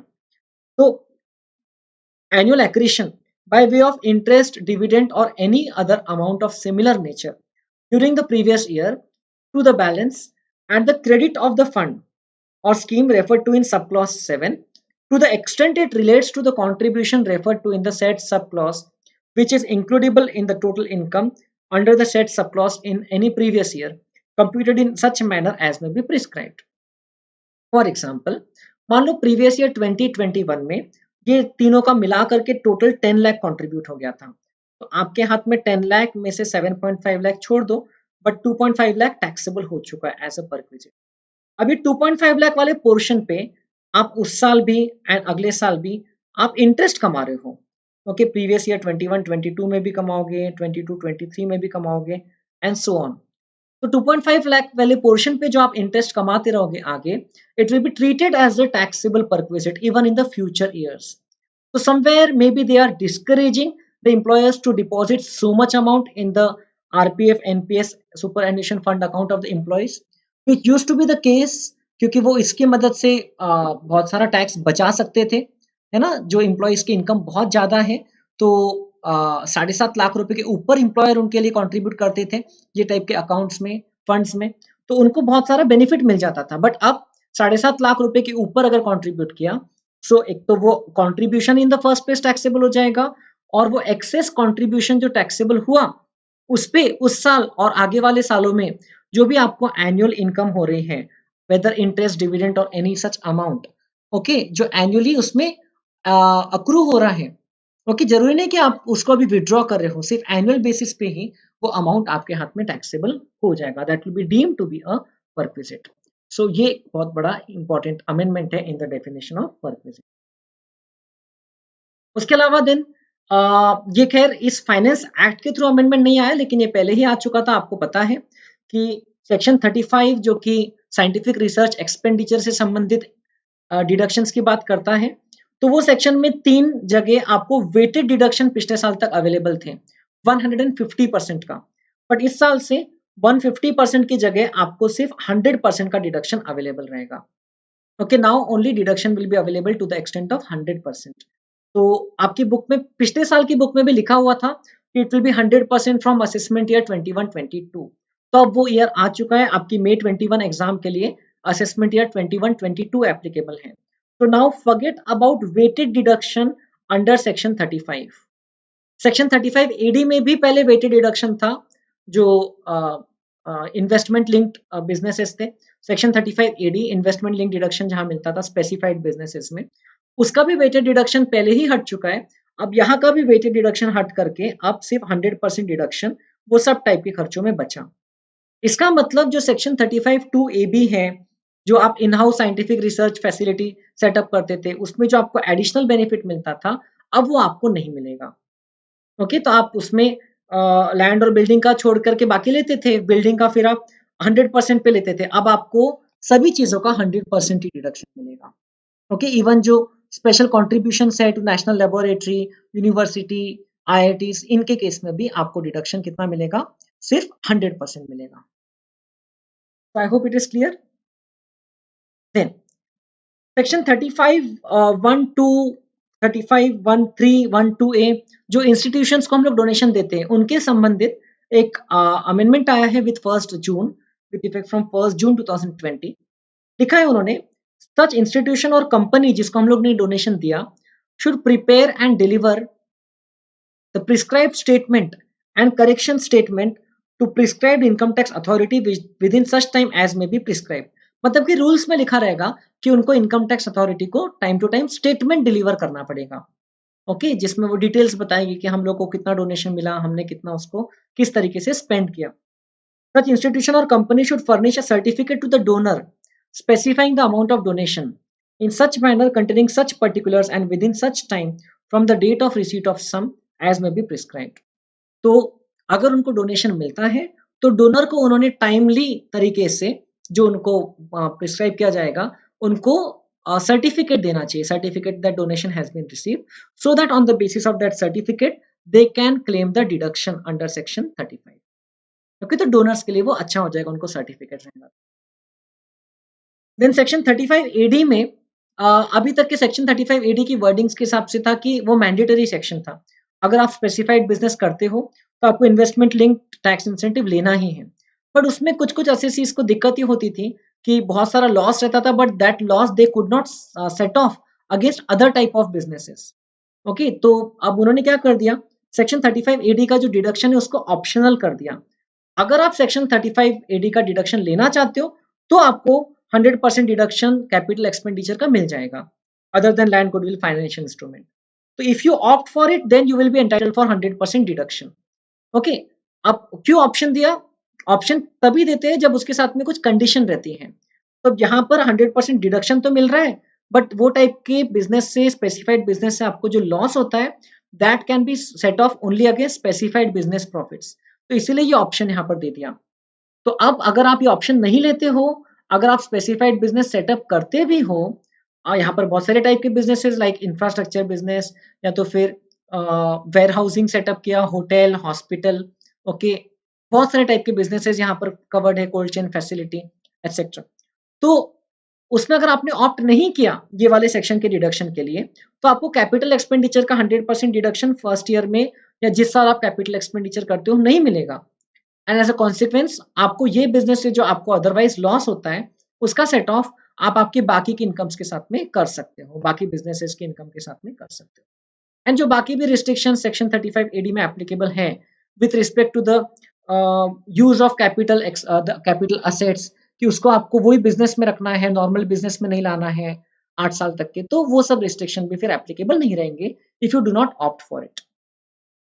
Further अगर यहाँ पर भी एक छोटा सा अमेंडमेंट किया कि आपने अगर ये सेक्शन में डिडक्शन ले लिया है तो आपको और कोई सेक्शन में नहीं मिलेगा, और no deduction in respect of expenditure under section 35 AD1 shall be allowed anywhere if the deduction has been claimed or opted by the assessee and allowed to him under this section।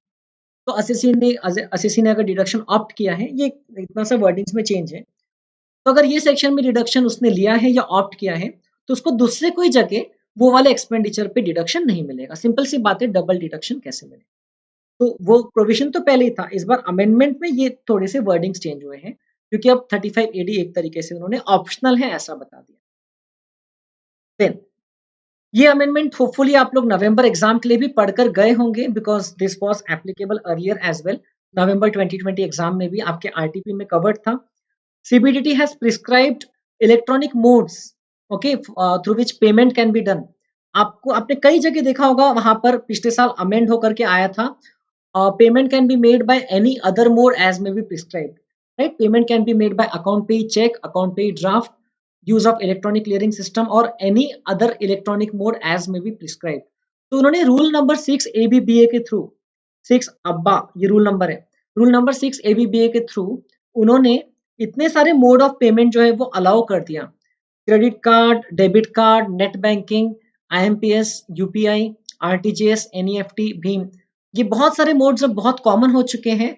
And इसमें भी जो banking channels के, banking system के जो advantages है traceability के, वो available है ना। आप इसमें से भी कोई मोड से पेमेंट करोगे तो वो कैश पेमेंट की तरह अनट्रेसेबल नहीं हो जाएगा। तो इसलिए उन्होंने अलाउ कर दिया कि ये सभी सेक्शन जहां पर एनी अदर प्रिस्क्राइब मोड लिखा था वहां पर ये सब प्रिस्क्राइब मोड जो है वो अवेलेबल रहेंगे। Okay, so this modes will be allowed. अगर आपने ये मोड से पेमेंट किया तो वो सेक्शन में जो भी डिसअलाउंस था वो नहीं अट्रैक्ट होगा, या वो सेक्शन में जो फेवरेबल कंडीशन थी वो आपको मिल जाएगी। देन सेक्शन 35D जो कि प्रिलिमिनरी एक्सपेंसेस के अमोर्टाइजेशन से संबंधित सेक्शन है, जो कहता है कि 1/5 of preliminary expenses shall be amortised over next 5 years, okay, over the 5 years। तो उसमें बोला है कि ऑडिट करके आपको ऑडिट रिपोर्ट फाइल करवाना होता है, okay, where the assessee is not a company or a cooperative society, तो भी उसको ये सेक्शन में अगर डिडक्शन चाहिए तो स्पेशली ऑडिट करवाना पड़ता है। सो ऑडिट की रिपोर्ट अब कब तक के फाइल करना है? तो अब यहाँ पर उन्होंने उस डेट को चेंज किया, उस डेट को चेंज किया क्योंकि अब से ऑडिट की रिपोर्ट की डेट जो है, ऑडिट रिपोर्ट फाइलिंग की डेट 1 महीना पहले रहेगी। Okay, audit report shall be filed 1 month prior to the date of furnishing of return of income under section 139(1)। सो वही ऑडिट रिपोर्ट के टाइम पे ये वाला सेक्शन का भी रिपोर्ट आपको फाइल करना होगा। ओके, ये वाला जो सेक्शन का रिपोर्ट है इन फॉर्म नंबर 3B जो प्रिस्क्राइब फॉर्म है उसमें आपको फाइल करना होगा। So due date for filing return is 31st October, okay, for audit assessees, and due date for filing audit report is 30 September। Okay, हो सकता है कि वो डेट में एक्सटेंशन टाइम पे आ जाए, वो बात अलग है, लेकिन जो एक्ट में उन्होंने डेट बताई है इस 31st October and 30 September। Okay, audit के लिए 30 September जो कि पहले रिटर्न फाइलिंग की डेट होती थी, बट अब ऑडिट के लिए वो 30 September है, रिटर्न फाइलिंग की डेट रहेगी 31st October। तो ये आपको ध्यान रखना है। So by that date, by the date by which audit report should be filed, now that is 1 month prior to the due date of furnishing return of income, assessee should furnish this form as well. Okay, the prescribed audit report in this form number 3B which has been prescribed in Rule 6AB, जिसके अंदर में rule 35 section 35D का deduction बराबर लिया है कि नहीं वो उसमें पूरा डिटेल रहेगा। देन एक ये छोटा सा इनकॉन्सिक्वेंशियल टाइप का अमेंडमेंट है आपके लिए। स्पेक्युलेटिव ट्रांजैक्शंस का जो डेफिनेशन है सेक्शन 43(5) में, वहां पर रिकॉग्नाइज्ड एसोसिएशन को कट करके उन्होंने रिकॉग्नाइज्ड स्टॉक एक्सचेंज कर दिया है। ये छोटा सा अमेंडमेंट किया है। ओके तो क्योंकि कमोडिटी डेरिवेटिव्स का जो ट्रांजैक्शन है अब वो स्टॉक एक्सचेंज में होता है, तो उन्होंने कह दिया कि instead of using the word association let us use the word stock exchange. ये चेंज। अब ये अमेंडमेंट बहुत इंपॉर्टेंट अमेंडमेंट अगला वाला, जो कि 3 जगह हुआ है जहां जहां पर भी स्टैम्प ड्यूटी वैल्यू का रेफरेंस है। 3 जगह, एक है सेक्शन 43CA, एक है सेक्शन 50C और तीसरा है सेक्शन 56(2)(10) जहां पर immovable property for inadequate consideration दी जाती है। तो क्या अमेंडमेंट है यहाँ पर? सेक्शन 43CA, आई होप आप लोगों को ये सेक्शन पता है कि जहां पर असेसी एक रियल एस्टेट डीलर है, तो वो पर्सन अगर लैंड या बिल्डिंग सेल करता है एंड कंसिडरेशन रिसीव जो है उसके कंपैरिजन में स्टैम्प ड्यूटी वैल्यू ज्यादा रहती है, तो हम लोग स्टैम्प ड्यूटी वैल्यू को कंसिडरेशन मान लेते हैं। बट ये प्रोविजन बहुत समय से एप्लीकेबल था। अगर stamp duty value 105% of consideration से ज्यादा नहीं है तो हम लोग कंसिडरेशन को ही ले सकते हैं, एक्चुअल कंसिडरेशन। अब इस साल से उन्होंने 105% की जगह 110% कर दिया।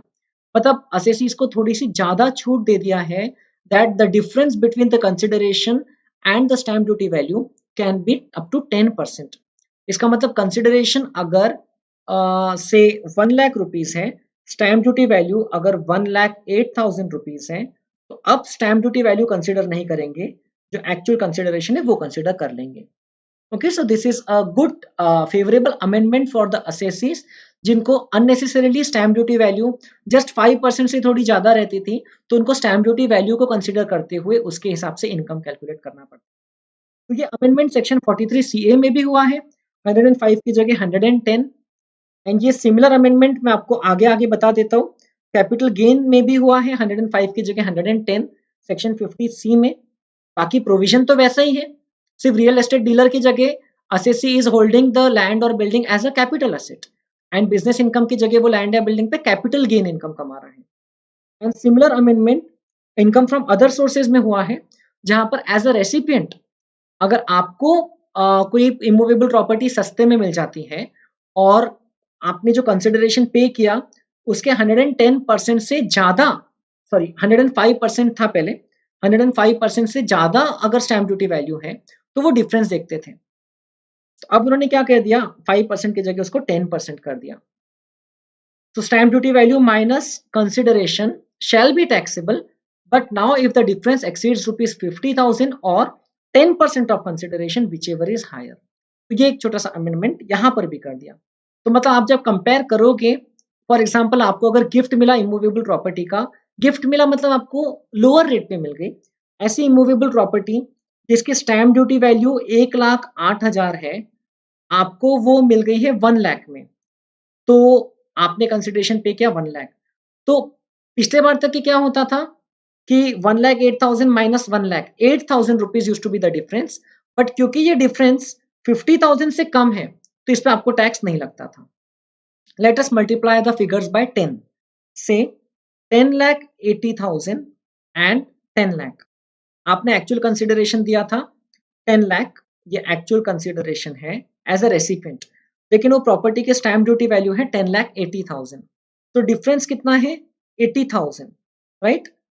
And difference is more than 50,000 and you can see that the stamp duty value is even more than 5% of the difference is more than 5% of consideration as well। Consideration का 5% कितना है यहाँ पर 50,000, उससे ज्यादा ही है। तो अब क्या होगा, अब इसका 10% के साथ में कंपेयर करेंगे। 10 लाख का 10% होता है 1 लाख, 1 लाख से तो कम है difference, therefore this amount will no more be taxable. Okay ऐसा है।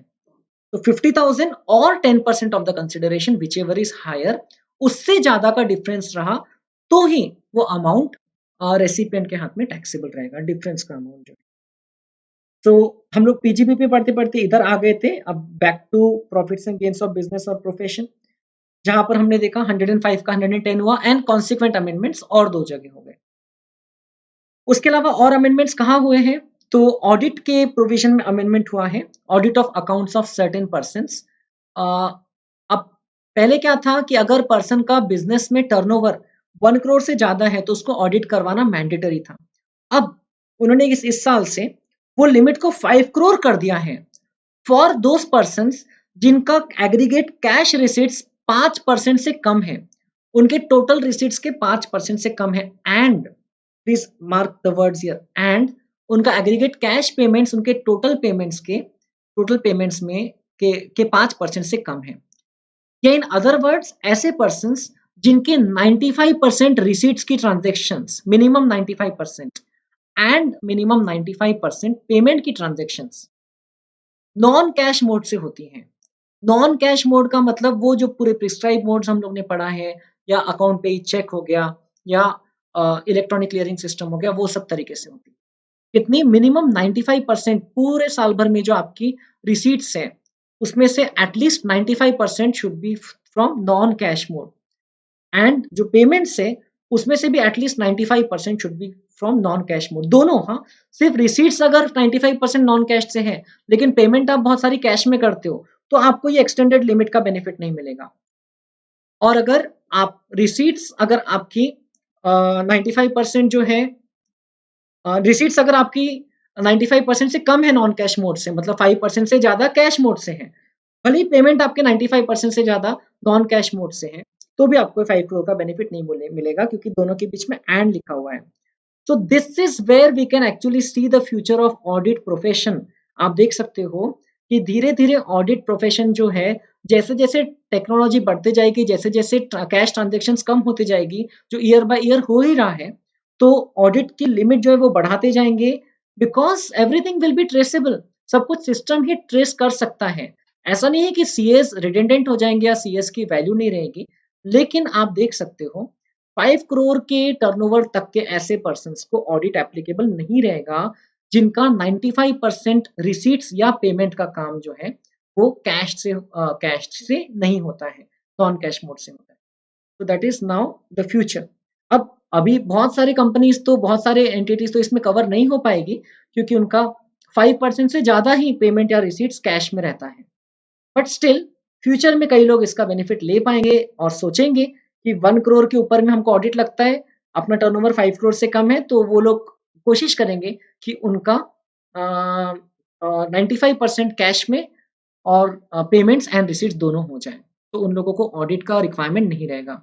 तो बहुत बड़ी ऑडिट की फीस बच जाएगी। अगर उनका पूरा काम प्रॉपर हो ही रहा है तो वो लोग उसको बैंकिंग चैनल्स के थ्रू ही करने की कोशिश करेंगे। तो this is a very important provision inserted by finance act 2020।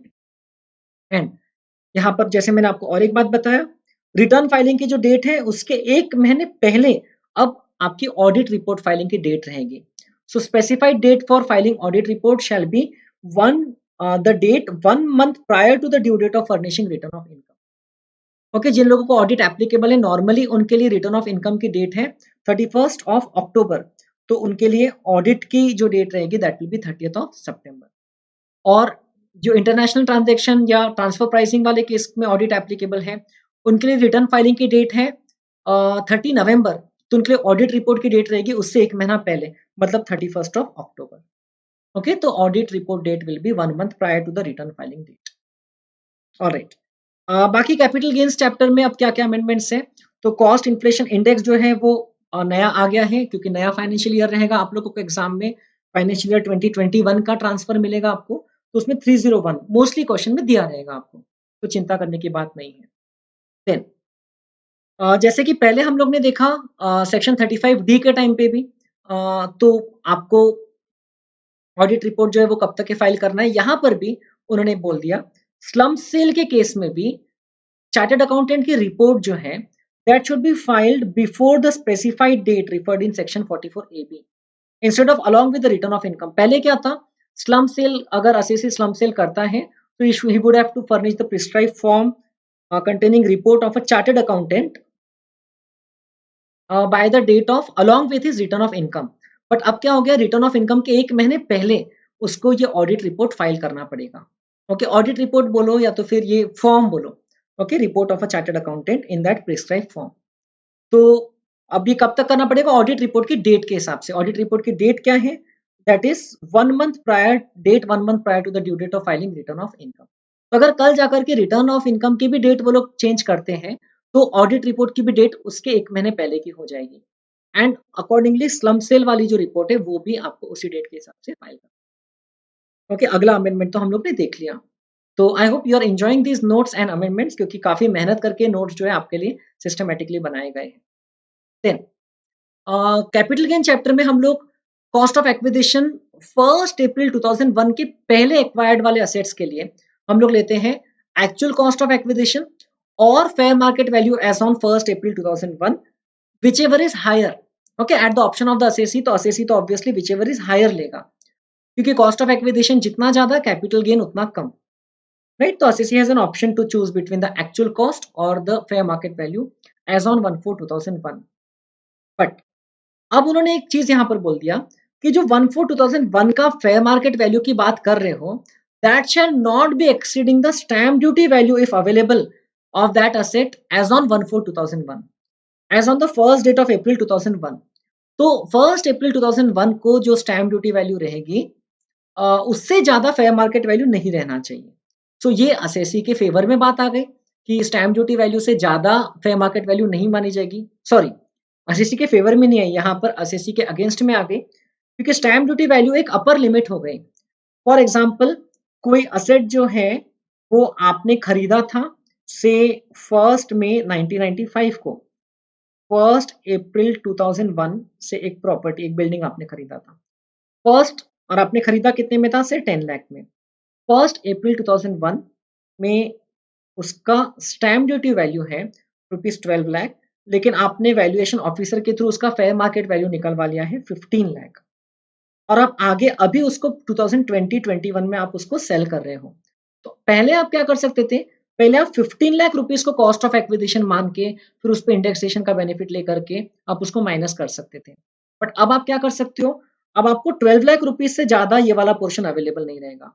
तो maximum cost of acquisition that you can take is the stamp duty value as on 1/4/2001 of that asset if at all it is available.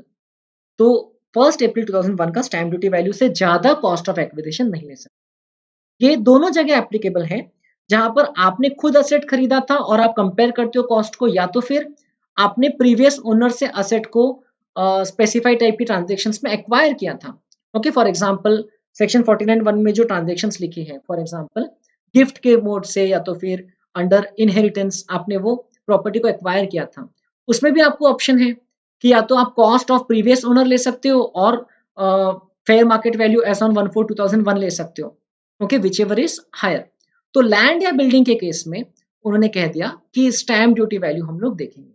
हाँ, बाकी assets के case में तो stamp duty value का कोई concern ही नहीं है, लेकिन लैंड या बिल्डिंग के केस में we will compare the fair market value can not be more than the stamp duty value. Okay, तो ये इंपॉर्टेंट एक अमेंडमेंट आ गया जिसके कारण अब असेसीज फेयर मार्केट वैल्यू ज्यादा दिखा करके या वैल्यूएशन ऑफिसर को थोड़ी सी रिश्वत दे करके फेयर मार्केट वैल्यू बढ़ा करके, आई डोंट नो इफ वैसा होता होगा, लेकिन अब तो नहीं कर सकते। ओके, अगर वो लोग गलत तरीके से फेयर मार्केट वैल्यू ज्यादा दिखाते भी थे तो अब नहीं दिखा सकते, because now it can not be more than the stamp duty value at all. Alright, then income from other sources head में तो ये एक अमेंडमेंट है, 5% की जगह 10% हो गया, ये आपको मैंने बता दिया अभी थोड़ी देर पहले। देन exempted gifts में मनी और property receive from any trust और institution registered under section 12AA लिखा है। अब सेक्शन 12A भी आप वहां पर ऐड कर लो। This is not very important from your intermediate exam perspective, ये जो अमेंडमेंट हुआ है। ओके, सिर्फ वहां पर जो ट्रस्ट जिससे आपको गिफ्ट मिलता है तो वो एग्जेम्प्ट रहता है, तो 12AB में भी वो ट्रस्ट रजिस्टर्ड रहा तो वो चलेगा, ऐसा नहीं।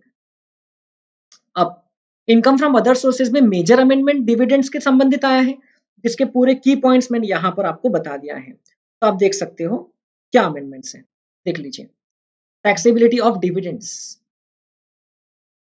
Corporate dividend tax under section 115O has been now abolished with effect from 1 April 2020।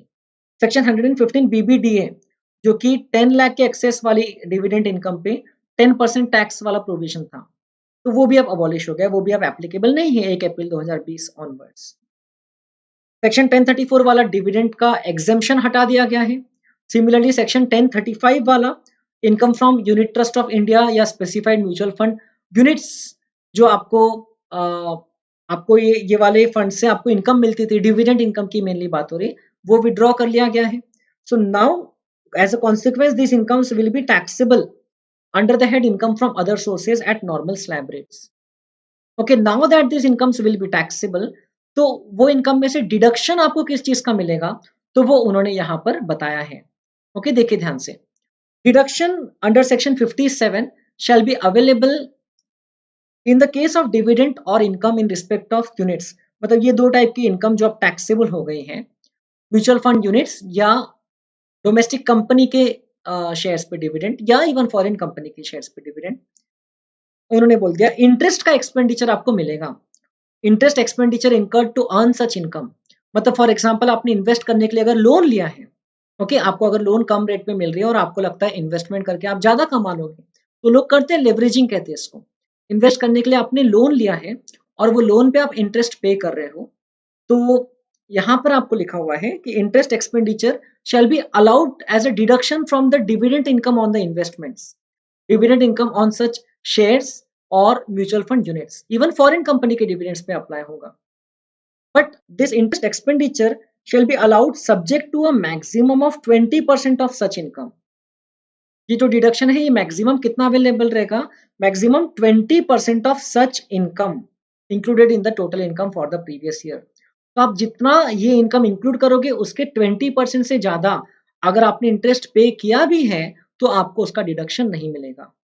For example, मान लो आपने 10 लाख का इन्वेस्टमेंट करने के लिए आपने से 10 लाख का लोन लिया था और वो 10 लाख के लोन पे आपको इंटरेस्ट एप्लीकेबल था से एट द रेट ऑफ 8%, काफी लोअर रेट की बात कर रहा हूं मैं, दैट अमाउंट्स टू ₹80,000.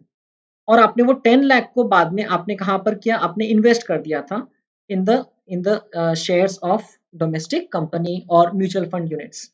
तो वो 10 लाख के लोन को लेकर के आपने वो 10 लाख को इन्वेस्ट किया. लोन को रखने के लिए आपने 8%, इसका मतलब 80,000 का आपने इंटरेस्ट का कॉस्ट इनकर किया. वो इन्वेस्टमेंट पे आपको मान लो डिविडेंड मिला, से डिविडेंड आपको मिला से 1,50,000, बहुत बढ़िया आपको डिविडेंड मिला जो आपने वो कंपनी के शेयर्स खरीदा उस पे.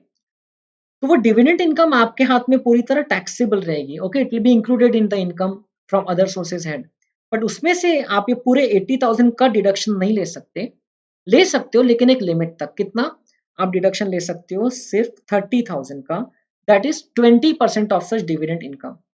So the deduction shall not exceed 20% of such dividend income included in the total income of the assessee. तो 1,50,000 में से 30,000 का डिडक्शन ले लिया, remaining 1,20,000 shall be taxable at normal slab rates. अब कोई 10% वाला या स्पेशल टैक्स रेट ऐसा कुछ एप्लीकेबल नहीं है. ओके, और वो जो डिडक्शन आपको एडिशनल डिडक्शन नहीं मिला, 80,000 इंटरेस्ट में से सिर्फ 30,000 का डिडक्शन मिला, तो रिमेनिंग 50,000 का डिडक्शन आपको और कहीं नहीं मिल सकता क्योंकि वो लोन तो आपने इन्वेस्टमेंट पर्पस के लिया. और इसके अलावा आपको और कोई डिडक्शन भी नहीं मिल सकता, लाइक बैंक चार्जेस हो गया या और कोई चार्जेस का आपको डिडक्शन नहीं मिल सकता. तो आपको डिडक्शन सिर्फ इंटरेस्ट इनकम का मिलेगा, 20% of income, 20% of interest expense का मिलेगा, 20% ऑफ डिविडेंड इनकम के लिमिट तक के. Okay, I hope it is clear. So ये हो गई बात डिविडेंड की टैक्सेबिलिटी की. अब gross total income deductions from GTI section 80C से 80U में कुछ जगह अमेंडमेंट्स आए हैं. एक अमेंडमेंट तो बड़ा सिंपल है, जो 80EA जो पिछले साल इंसर्ट हुआ था first time from the assessment year 2021, तो उसमें बोला था कि loan should be sanction till 31 मार्च 2020. उसके उन्होंने लास्ट डेट को एक्सटेंड कर दिया, 31 मार्च 2021 कर दिया फाइनेंस एक्ट 2020 के थ्रू. अब एक्चुअल में आपको बताओ तो इस साल के फाइनेंस एक्ट से उन्होंने और एक साल एक्सटेंड कर दिया है, 31 मार्च 2021 को भी हटा एक्सटेंड करके 31 मार्च 22 कर दिया है. बट आपको अभी सिर्फ इतना ही पता रखना है क्योंकि आपके एग्जाम के लिए, मे 21 एग्जाम के लिए फाइनेंस बिल या फाइनेंस एक्ट 2021 एप्लीकेबल नहीं है. तो जो बाद में अमेंडमेंट्स अभी हुए हैं 1 फरवरी 2021 को जो प्रपोज हुए हैं वो आपके लिए एग्जाम में एप्लीकेबल नहीं. देन सेक्शन 80G में एक मेजर डिडक्शन अलाउ हुआ है, 100% deduction without any ceiling, PM cares fund, जिसका नाम आपने सुना ही होगा. हम में से कई लोगों ने इसमें डोनेशन भी दिया है, मैंने भी दिया था जब कोविड का क्राइसिस आया था लास्ट ईयर मार्च में, जब लॉकडाउन अनाउंस हुआ था नया नया। अब तो हम लोगों को लॉकडाउन और ये मास्क पहनने के रिस्ट्रिक्शन की आदत सी हो गई है। बट ये जो पीएम केयर्स फंड है, okay, prime minister citizen assistance and relief in emergency situations fund, okay, ये फंड में अगर आपने डोनेशन दिया है तो आपको 100% डिडक्शन मिल जाएगा विदाउट एनी क्वालिफाइंग लिमिट। तो आपकी ग्रॉस टोटल इनकम कितनी भी है, आपने डोनेशन जितना दिया उतना आपको डिडक्शन मिल जाएगा। तो this is a very encouraging provision for giving donation. अब ऐसे और भी फंड्स वहां पर कवर्ड है, आपको पता है ये वाली लिस्ट में, है ना। Prime ministers national relief fund है, then chief ministers relief fund है, बहुत सारे और फंड्स है, राइट। स्वच्छ भारत कोष है, national fund for control of drug abuse है, नेशनल चिल्ड्रंस फंड है। तो वैसे ये वाला भी एक फंड अब वहां पर आ गया जिसमें आप डोनेशन दे सकते हो सकता है आपके एग्जाम में जो टोटल इनकम का क्वेश्चन आएगा उसमें यही वाले फंड में डोनेशन लिखा रहेगा, तो आपको उसका 100% डिडक्शन ले लेना है। देन सेक्शन 80 GGA में जहां पर donation is available for scientific research and rural development expenditure, तो उन्होंने 10,000 रुपीज से एक्सीडिंग सम, पहले कैश के अलावा और कोई मोड से अलाउड नहीं था ऐसा लिखा था। अब 1 जून 2020 से क्या हो जाएगा, 10,000 के बजाय वो 2,000 हो जाएगा। 80G में तो आपको पता ही है, 80G में तो कुछ भी डोनेशन आप नॉन कैश मोड से सॉरी कैश मोड से दोगे तो आपको डिडक्शन नहीं मिलता है 80G में। 80 GGB एंड GGC जो कि पॉलिटिकल पार्टी को डोनेशन है, वहां पर भी 2,000 का लिमिट है। अब यहाँ पर भी 10,000 की जगह 2,000 का लिमिट आ गया, मतलब 2,000 रुपए से ज्यादा का डोनेशन आपने दिया है तो वो कैश मोड में नहीं, that should be paid by any mode other than cash only, okay, that should be paid by any mode other than cash. तो ये आपको ध्यान रखना है डोनेशन। सेक्शन 80 JJAA में जो सीए की रिपोर्ट फर्निश करना होता है, तो वो रिपोर्ट की डेट अगेन जैसे पहले स्लम सेल के केस में अमेंड हुई और then section 35 D preliminary expenditure के केस में अमेंड हुई, वैसे यहाँ पर assessee should furnish the report of the chartered accountant. पहले लिखा था along with the return of income, but अब लिखा है as per the due date specified in section 44AB, okay, specified date as per section 44AB, जिसमें बोला है date is 1 month prior to the due date of filing return of income, which will be normally due date of filing return of income will be 31st of October 2021 and therefore due date as per section 34AB will be 1 month prior, मतलब 30 September 2021। तो आपकी ये जो report है section 80 JJAA के benefit के लिए, तो वो रिपोर्ट आपको फर्निश कर देना है कब तक के, 30 सितंबर 2021 तक के, for the assessment year 21-22। Alright, now we come to the last part of this amendment session, this amendment class, जिसमें हम लोग असेसमेंट ऑफ इंडिविजुअल्स में जो न्यू रेजीम आया है सेक्शन 115 BAC उसकी बात करेंगे। इसमें आपको दिया हुआ है, जैसे कि हम लोग ने रेट्स पहले भी देखा था, ये रेट्स आपको याद करना होगा, याद करना कोई बहुत डिफिकल्ट नहीं है क्योंकि हर 2.5 लाख के बाद में रेट 5% से बढ़ रहा है। फर्स्ट 2.5 लाख तक के रेट है निल, नेक्स्ट 2.5 लाख में रेट है 5%, उसके बाद 2.5 लाख में रेट है 10% एंड सो ऑन। 15 लाख तक के बढ़ते बढ़ते रेट 30% पे पहुंचा एंड 15 लाख के बाद में आई मीन 30% एप्लीकेबल रहेगा। तो प्राइमरी फेसी तो देख के लगता है कि तो बहुत बढ़िया है ये जो स्कीम है, क्योंकि इसके हिसाब से तो आपका जो टैक्स अमाउंट है वो तो काफी कम आएगा। अग्रीड, बिकॉज अगर आपकी total income for example 8 lakh या फॉर एग्जाम्पल चलो ठीक है 8 लाख रुपए पे कंपेयर करें, तो प्रीवियस रेट्स के हिसाब से आपका टैक्स कितना आ जाता था before cess, 12,500 up to 5 lakh and उसके बाद 3 लाख पे 20%, मतलब कि 60,000। 8 लाख की इनकम पे बिफोर सेस आपका टैक्स आ जाता था 72,500। बट अब न्यू स्कीम के हिसाब से अगर 8 लाख की टोटल इनकम है तो आपका टैक्स कितना आएगा, देखिए पहले 2.5 लाख पे निल, अगले 2.5 लाख पे 5% मतलब 12,500, 5 लाख से 7.5 लाख पे 5%, सॉरी अब 10%, मतलब कि 2.5 लाख पे 10% होता है 25,000 एंड 7.5 लाख के ऊपर जो 50,000 है 8 लाख तक के, उस पोर्शन पे 15%, मतलब होता है 7,500। तो देख लीजिए अब टोटल कितना हो रहा है, अब टोटल हो रहा है ओनली 45,000। तो ऐसे तो आपको दिख रहा है कि this scheme is much better, है ना। ये स्कीम के हिसाब से तो पुरानी स्कीम के कंपैरिजन में टैक्स जो है वो काफी कम लगने वाला है, only 45,000। But the thing is, आप कोई भी लेवल पे कंपेयर करो ये स्कीम में टैक्स कम ही आएगा, कोई कोई उसमें डाउट ही नहीं है। 8 लाख पे कंपेयर किया, 20 लाख पे कंपेयर करो, 15 लाख पे करो, 50 लाख पे करो, 60 लाख पे करो, आप कोई भी लेवल पे कंपेयर करो। बट द थिंग इज, ये जो 8 लाख की मैं बात कर रहा हूँ, दोनों स्कीम में जो ओल्ड रिजिम था, एग्जिस्टिंग रिजिम जो है, दोनों स्कीम में ये 8 लाख का कंप्यूटेशन एक्चुअली 8 लाख पे आके रुकेगा नहीं। क्योंकि आपका जो एग्जिस्टिंग स्कीम है उसमें आप बहुत सारे डिडक्शंस ले करके, मान लो आप 10 लाख के बाद 2 लाख के एटीसी, एटीसीसीडी, एटीडी वगैरह के डिडक्शंस लेकर के 8 लाख पे पहुंचे हो, बट यहाँ पर आपको डिडक्शन मिलेंगे नहीं, तो आपको एक्चुअली यहाँ पर 10 लाख पे ही टैक्स निकालना पड़ेगा। क्योंकि ये स्कीम में लोअर रेट तो मिलता है but it comes along with certain conditions. तो अगर 10 लाख पे टैक्स निकालना है तो ये 72,500 का फिगर ध्यान रखना, उसके साथ कंपेयर करेंगे हम लोग। 2 लाख का आपको जो डिडक्शन नहीं मिल रहा है, तो 10 लाख पे आपका टैक्स कितना आएगा देखिए।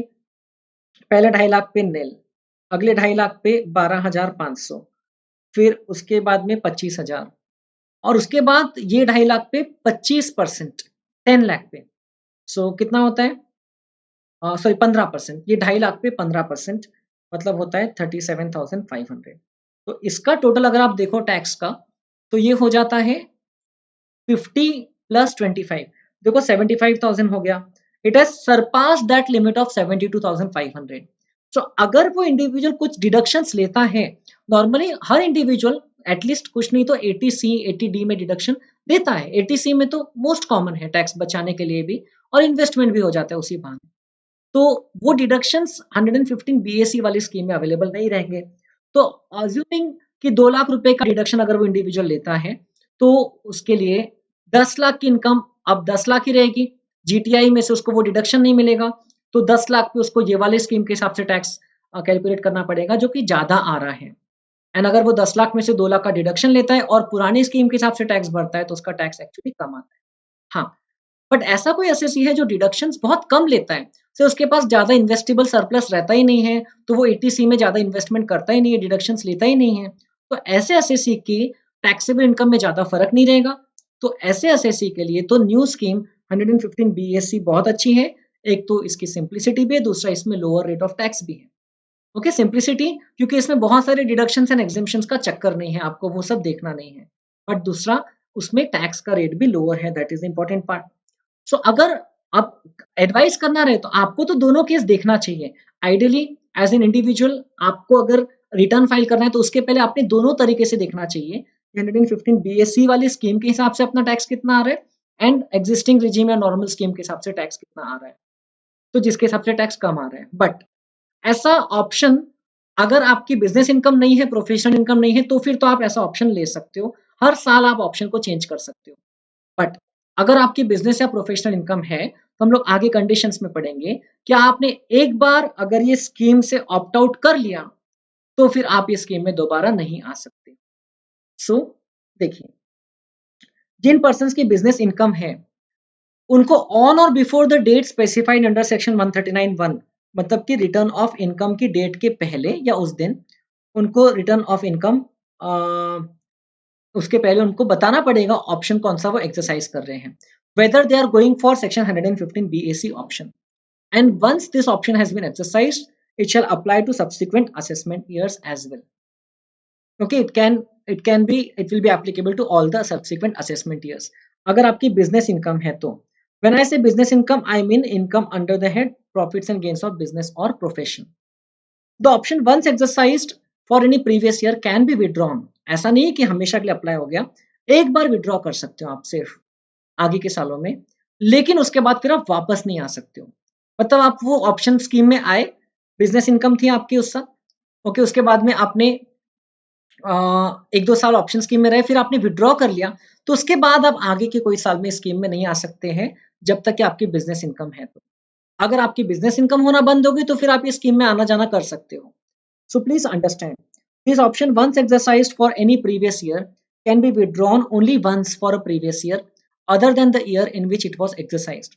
And thereafter the person shall never be eligible to exercise option under this section except where such person ceases to have any business income, in which case option under clause 2 shall be available. मतलब फिर no business income वाले case में वो हर साल comparison कर सकता है, हर साल वो ऑप्शन देख सकता है उसके लिए बेनिफिशियल है या नहीं। ठीक है, तो जिनकी पीजीबीपी इनकम है, बिजनेस हेड में इनकम है, ऐसे पर्संस के लिए ये थोड़ा सा ट्रिकी वाला ऑप्शन है।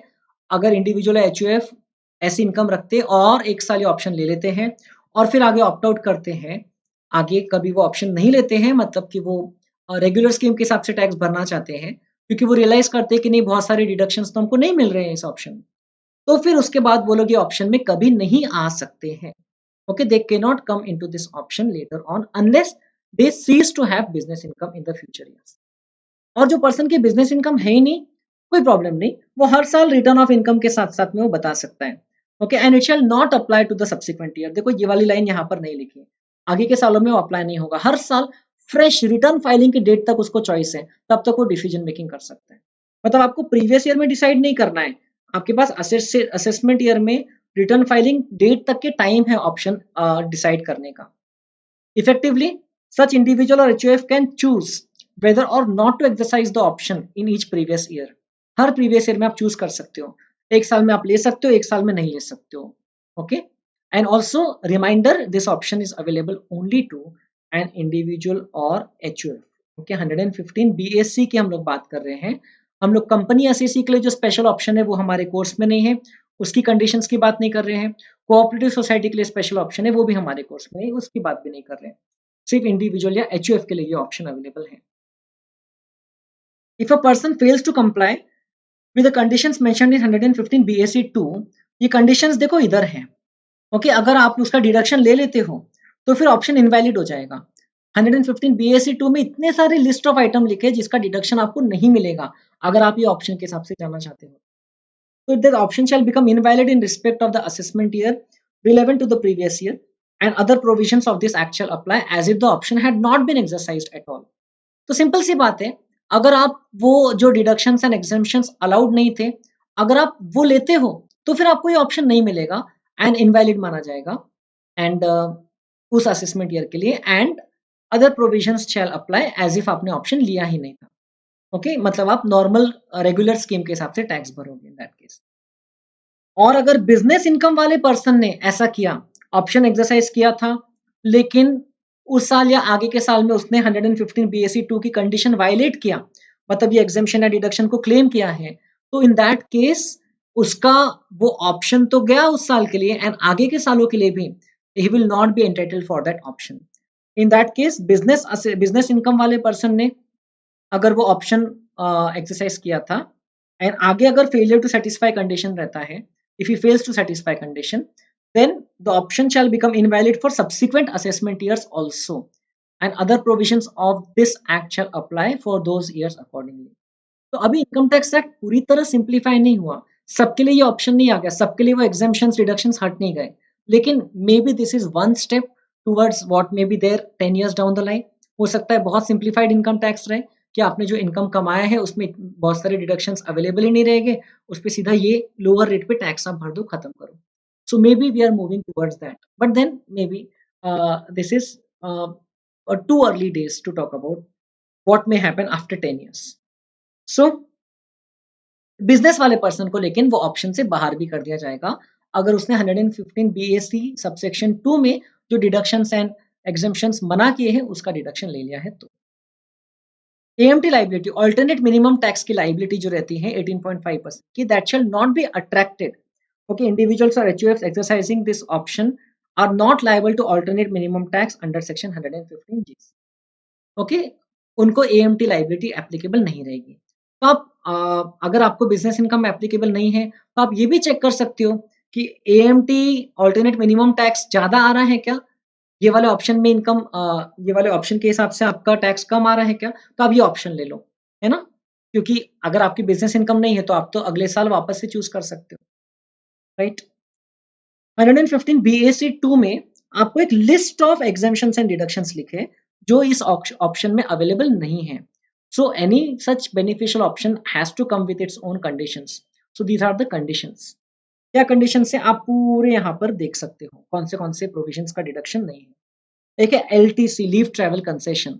ओके, जो 4 साल के ब्लॉक में 2 लीव्स का, 2 ट्रैवलिंग एक्सपेंडिचर का रीइंबर्समेंट जब एम्प्लॉयर करता है तो उसका एग्जेम्पशन एम्प्लॉय को अवेलेबल रहता है, so that is no more available. House rent allowance, जो हम लोग पूरा फॉर्मूला पढ़ते हैं, है ना, house rent allowance that's not available. Certain special allowances और benefits other than those as may be prescribe, तो कुछ अलाउंसेस एंड बेनिफिट्स का डिडक्शन अवेलेबल है, लेकिन बाकी सेक्शन 10-14 के मोस्टली एग्जाम्पशंस अवेलेबल नहीं है। तो कौन से अवेलेबल है, तो ये देखिए यहाँ पर मैं लिख रहा हूँ, यहाँ पर लिखे अगले पेज पे, travelling allowance, daily allowance and convince allowance, okay, which are allowable as the exemption to the extent they are spent for official purposes, okay, traveling allowance, daily allowance during travel and conveyance allowance, okay, they are allowed, okay, ये deduction ये option में भी आपको मिलेगा इसका, to the extent spent for official purposes, and transport allowance जिसका exemption मिलता है up to ₹3200 per month to an employee who is blind और डेफ एंड डम और ऑर्थोपेडिकली हैंडीकैप्ड, तो उसको इसका डिडक्शन मिलता है, एग्जेम्पशन मिलता है to the extent of 3200 per month. Transport allowance का एग्जेम्पशन बाकी लोगों के लिए तो वैसे भी अब एप्लीकेबल नहीं है, तो इवन दो अगर वो पर्सन ये ऑप्शन लेना चाहता है तो उसको वो ट्रांसपोर्ट अलाउंस का एग्जेम्पशन जो है वो मिल जाएगा 3200 पर मंथ का, तो ये एक छोटी सी बात का ध्यान रख सकते हैं। देन सिमिलरली बाकी जो डिडक्शंस नहीं मिलेंगे, एग्जेम्पशंस नहीं मिलेंगे। रूल 373 में जो परक्विजिट ऑफ फ्री फूड है, free food and non alcoholic beverages है provided by employer through paid vouchers which are not transferable and usable only at eating joints, तो 50 रुपीज तक के जो पेड वाउचर्स दिया और उसका एग्जेम्पशन मिलता है तो वो भी अब अवेलेबल नहीं रहेगा, ओके, वो डिडक्शन नहीं मिलेगा, ओके, दिस इज सेपरेट। हाँ, ये जो हैशटैग लगा करके मैं यहाँ पर लाया था ये उस पॉइंट से संबंधित था, मतलब these deductions are allowable, okay, these deductions are allowable, या exemptions, okay, these are allowed, these are allowed exemptions, but ये जो नीचे जो मैंने बात किया 50 रुपीज पर मील तक के जो फ्री फूड का वाउचर अगर एम्प्लॉयर देता है तो वो नॉर्मली एग्जेम्प्ट रहता है, बट वो अब एग्जेम्प्ट नहीं रहेगा अगर आप ये ऑप्शन लेते हैं। उसके अलावा और कौन से आपको एग्जेम्पशंस एंड डिडक्शंस नहीं रहेंगे, तो सेक्शन 1032 ये भी आप लोगों ने पढ़ा हुआ है, सेक्शन 64(1)(a) के साथ में ये अप्लाई होता है, जब माइनर चाइल्ड की इनकम पेरेंट के हाथ में क्लब होती है तो 1500 रुपीज का एग्जेम्पशन मिलता है, वो अवेलेबल नहीं रहेगा इस केस में। सेक्शन 10AA एसईजेड को जो टैक्स हॉलिडे मिलता है फर्स्ट 5 ईयर्स में 100% of export profits, next 5 years में 50% of export profits, next 5 years में 50% of export profit subject to amount transfer to special economic zone reinvestment allowance reserve account, तो वो exemption बोलो या deduction बोलो वो अवेलेबल नहीं रहेगा। देन सेक्शन 16 में जो तीनों डिडक्शंस हैं सैलरी हेड में से जो आपको मिलते हैं वो तीनों डिडक्शंस आपको अवेलेबल नहीं रहेंगे अगर आप इस ऑप्शन में जाते हो, तो सैलरीड एम्प्लॉयज के लिए इसका मतलब ये 50,000 का डिडक्शन तो स्ट्रेट अवे मना हो गया, इसका भी उनके ऑप्शन चूज करने में इम्पैक्ट आएगा, ओके, क्योंकि उनकी इनकम दोनों केस में अलग अलग रहेगी, ऑप्शन लिया तो इनकम ज्यादा रहेगी, ऑप्शन नहीं लिया मतलब ओल्ड स्कीम से जा रहे हैं, ओल्ड रेट से जा रहे हैं तो उनकी इनकम थोड़ी सी 50,000 से एटलीस्ट कम हो जाएगी। प्रोफेशनल टैक्स भी वो लोग फिर उस केस में माइनस कर सकते हैं अगर वो रेगुलर स्कीम से जा रहे हैं तो, ऑप्शन लिया तो नहीं। सेक्शन 24B में जो आपको इंटरेस्ट का डिडक्शन मिलता है हाउसिंग लोन का, तो वो डिडक्शन आपको नहीं मिलेगा in respect of self occupied property, okay, section 23(2) में जो प्रॉपर्टी की बात किया तो सेल्फ ऑक्यूपाइड प्रॉपर्टी के रिस्पेक्ट में आपको हाउसिंग लोन के इंटरेस्ट का डिडक्शन नहीं मिलेगा, ओके, जो 30,000 या 2 लाख की लिमिट तक के मिलता है, बट वो अब डिडक्शन नहीं मिलेगा। पिछले साल से 2 प्रॉपर्टीज अलाउड थी सेल्फ ऑक्यूपाइड प्रॉपर्टीज, बट अब वो डिडक्शन अगर आप ये ऑप्शन लेते हो तो आपको वो नहीं मिलेगा।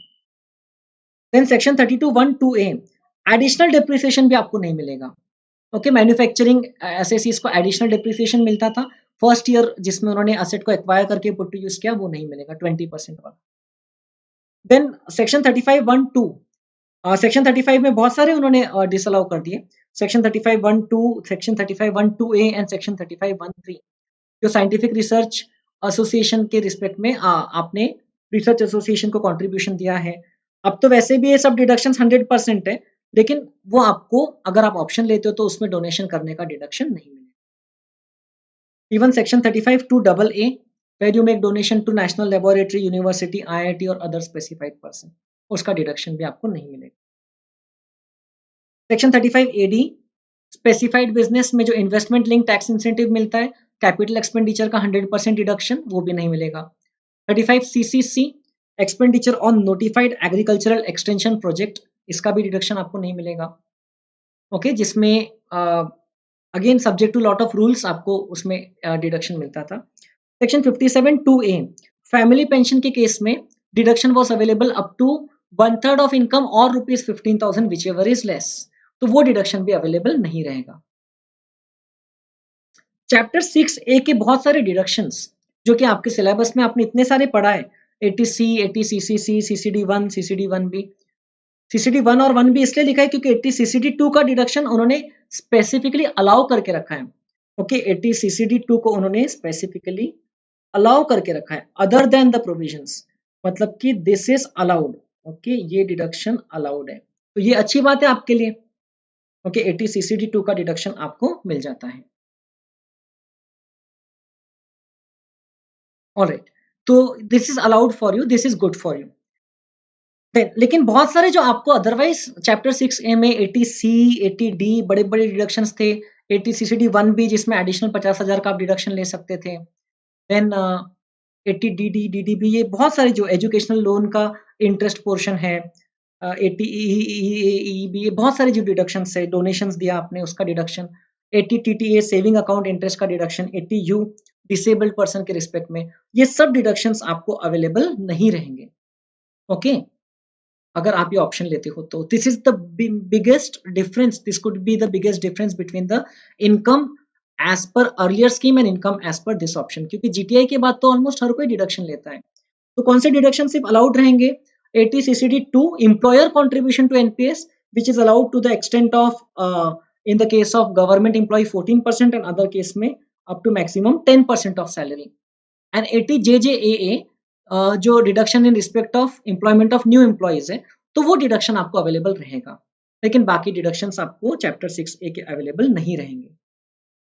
फर्दर आपको इतने सारे एग्जेम्पशंस और डिडक्शंस तो मना किया ही किया, उसके अलावा अगली चोट आपको पहुंचेगी जब आपके कोई भी लॉस का आप सेट ऑफ नहीं कर सकते हो, पुराने ब्रॉट फॉरवर्ड लॉस का, without set off any loss carried forward और depreciation from any earlier year, if such loss or depreciation is attributable to any of the deductions referred to in clause 1, इसका मतलब कि इसमें से संबंधित कोई deduction या एग्जेम्पशन के कारण अगर आपको लॉस या डेप्रिसिएशन, एडिशनल डेप्रिसिएशन हो सकता है, अगर आपको वो अनएब्जॉर्ब रह गया था या वो लॉस कैरी फॉरवर्ड पड़ा है, तो उसको आप इस साल फिर सेट ऑफ नहीं कर सकते। Okay, it will be deemed to be lapsed, it will be deemed to be set off, वो अगले एक साल में भी कैरी फॉरवर्ड नहीं होगा। बट इसका मतलब ये नहीं कि पुराना कोई भी कैरिड फॉरवर्ड लॉस आप सेट ऑफ नहीं कर सकते। जैसे कि देखो, हाउस प्रॉपर्टी में सेक्शन 24B के कारण कोई लॉस था, वो कैरी फॉरवर्ड हुआ, तो उसको आप इस साल सेट ऑफ नहीं कर सकते। या फॉर एग्जांपल अनएब्जॉर्ब डेप्रिसिएशन था, डेप्रिसिएशन कहाँ गया, सेक्शन 32(1)(2)A एडिशनल डेप्रिसिएशन के कारण, उसको आप सेट ऑफ नहीं कर सकते। ऑलराइट, लेकिन आप क्या कर सकते हो, आप जो बाकी के कोई लॉसेस है जो other than this expenditure, okay, बाकी नॉर्मल आपके बिजनेस में कोई लॉस हुआ ये एक्सपेंडिचर को छोड़ करके, वैसे कोई लॉस को आप एडजस्ट करना चाहते हो तो वो आप कर सकते हो। ओनली दोज लॉसेस और डेप्रिसिएशन वेयर सच लॉस और depreciation is attributable to the deductions referred to in clause 1, okay, और any loss under the head income from house property can not be set off. House property head में तो उन्होंने clear कर दिया कि भाई कोई भी लॉस सेट ऑफ नहीं कर सकते, even if it may not be attributable to this self occupied property, वो हो सकता है आपकी लेट आउट प्रॉपर्टी से संबंधित लॉस होगा, तो भी आप उसको सेट ऑफ नहीं कर सकते। और यहाँ पर उन्होंने कैरिड फॉरवर्ड वर्ड भी नहीं बोला, इसका मतलब इस साल भी अगर आपको हाउस प्रॉपर्टी में लॉस होता है, even if it is let out property, interest के कारण लॉस हो रहा है, तो उसको भी आप कोई और हेड की इनकम के साथ एडजस्ट नहीं कर सकते। हाँ, with in the same head कर सकते हो, लेकिन अदरवाइज नहीं। ये भी बड़ा इंपॉर्टेंट है, इसके जब आप प्रैक्टिकल क्वेश्चंस करोगे तो आपको बहुत ध्यान देना है कि भाई एग्जैक्टली कौन सा कैरिड फॉरवर्ड लॉस या कैरिड फॉरवर्ड डेप्रिसिएशन अलाउड नहीं है, एंड इस साल का हाउस प्रॉपर्टी लॉस कोई और इनकम से सेट ऑफ नहीं। The loss and depreciation referred to in above shall be deemed to have been full effect too, and no further deduction for such loss or depreciation shall be allowed for any subsequent year. कोई आगे के साल में भी आपको वो वाले loss का डिडक्शन या आपको सेट ऑफ अवेलेबल नहीं रहेगा। ओके तो वो loss will be deem to have been set off, मान लेंगे कि वो सेट ऑफ किया, लेकिन सेट ऑफ करना अलाउड नहीं रहेगा। Then by claiming the depreciation if any under any provision of section 32 determined in such manner as may be prescribed। तो देखो क्या लिखा है, for the purpose of this option the income of the individual or HUF shall be computed। मैं ये section पढ़ रहा हूँ, फर्स्ट एंड सेकंड पॉइंट हो गया। थर्ड क्लॉज जो है उसमें लिखा है depreciation shall be computed in the manner as may be prescribed. Okay depreciation का तरीका बताएंगे, उस तरीके से ही डेप्रिसिएशन आपको क्लेम करना है। डेप्रिसिएशन 32(1)(2)(a) का तो नहीं मिलेगा आपको, लेकिन बाकी डेप्रिसिएशन भी जो तरीका बताएंगे उस तरीके से ही आपको क्लेम करना है। अब क्या लिखा है, depreciation in respect of any block of assets entitled to more than 40% depreciation would be restricted to 40% on the written down value। 40% से ज्यादा आप ब्लॉक ऑफ असेट में डेप्रिसिएशन नहीं ले पाओगे अगर रेट स्पेसिफाइड है ज्यादा का तो भी। एंड अब वो मेथड उन्होंने क्या बताया, where there is a depreciation allowance in respect of a block of asset from an earlier assessment year attributable to additional depreciation under section 31(1)(2)(a) which has been given full effect to prior to the assessment year 21-22 and which is not allowed to be set off in that year due to exercise of option under section 115 BAC from that year, corresponding adjustment shall be made to the WDV of such block of assets as on 1/4/2020 in the prescribed manner। That is, the WDV will be increased by the unabsorbed additional depreciation not allowed to be set off।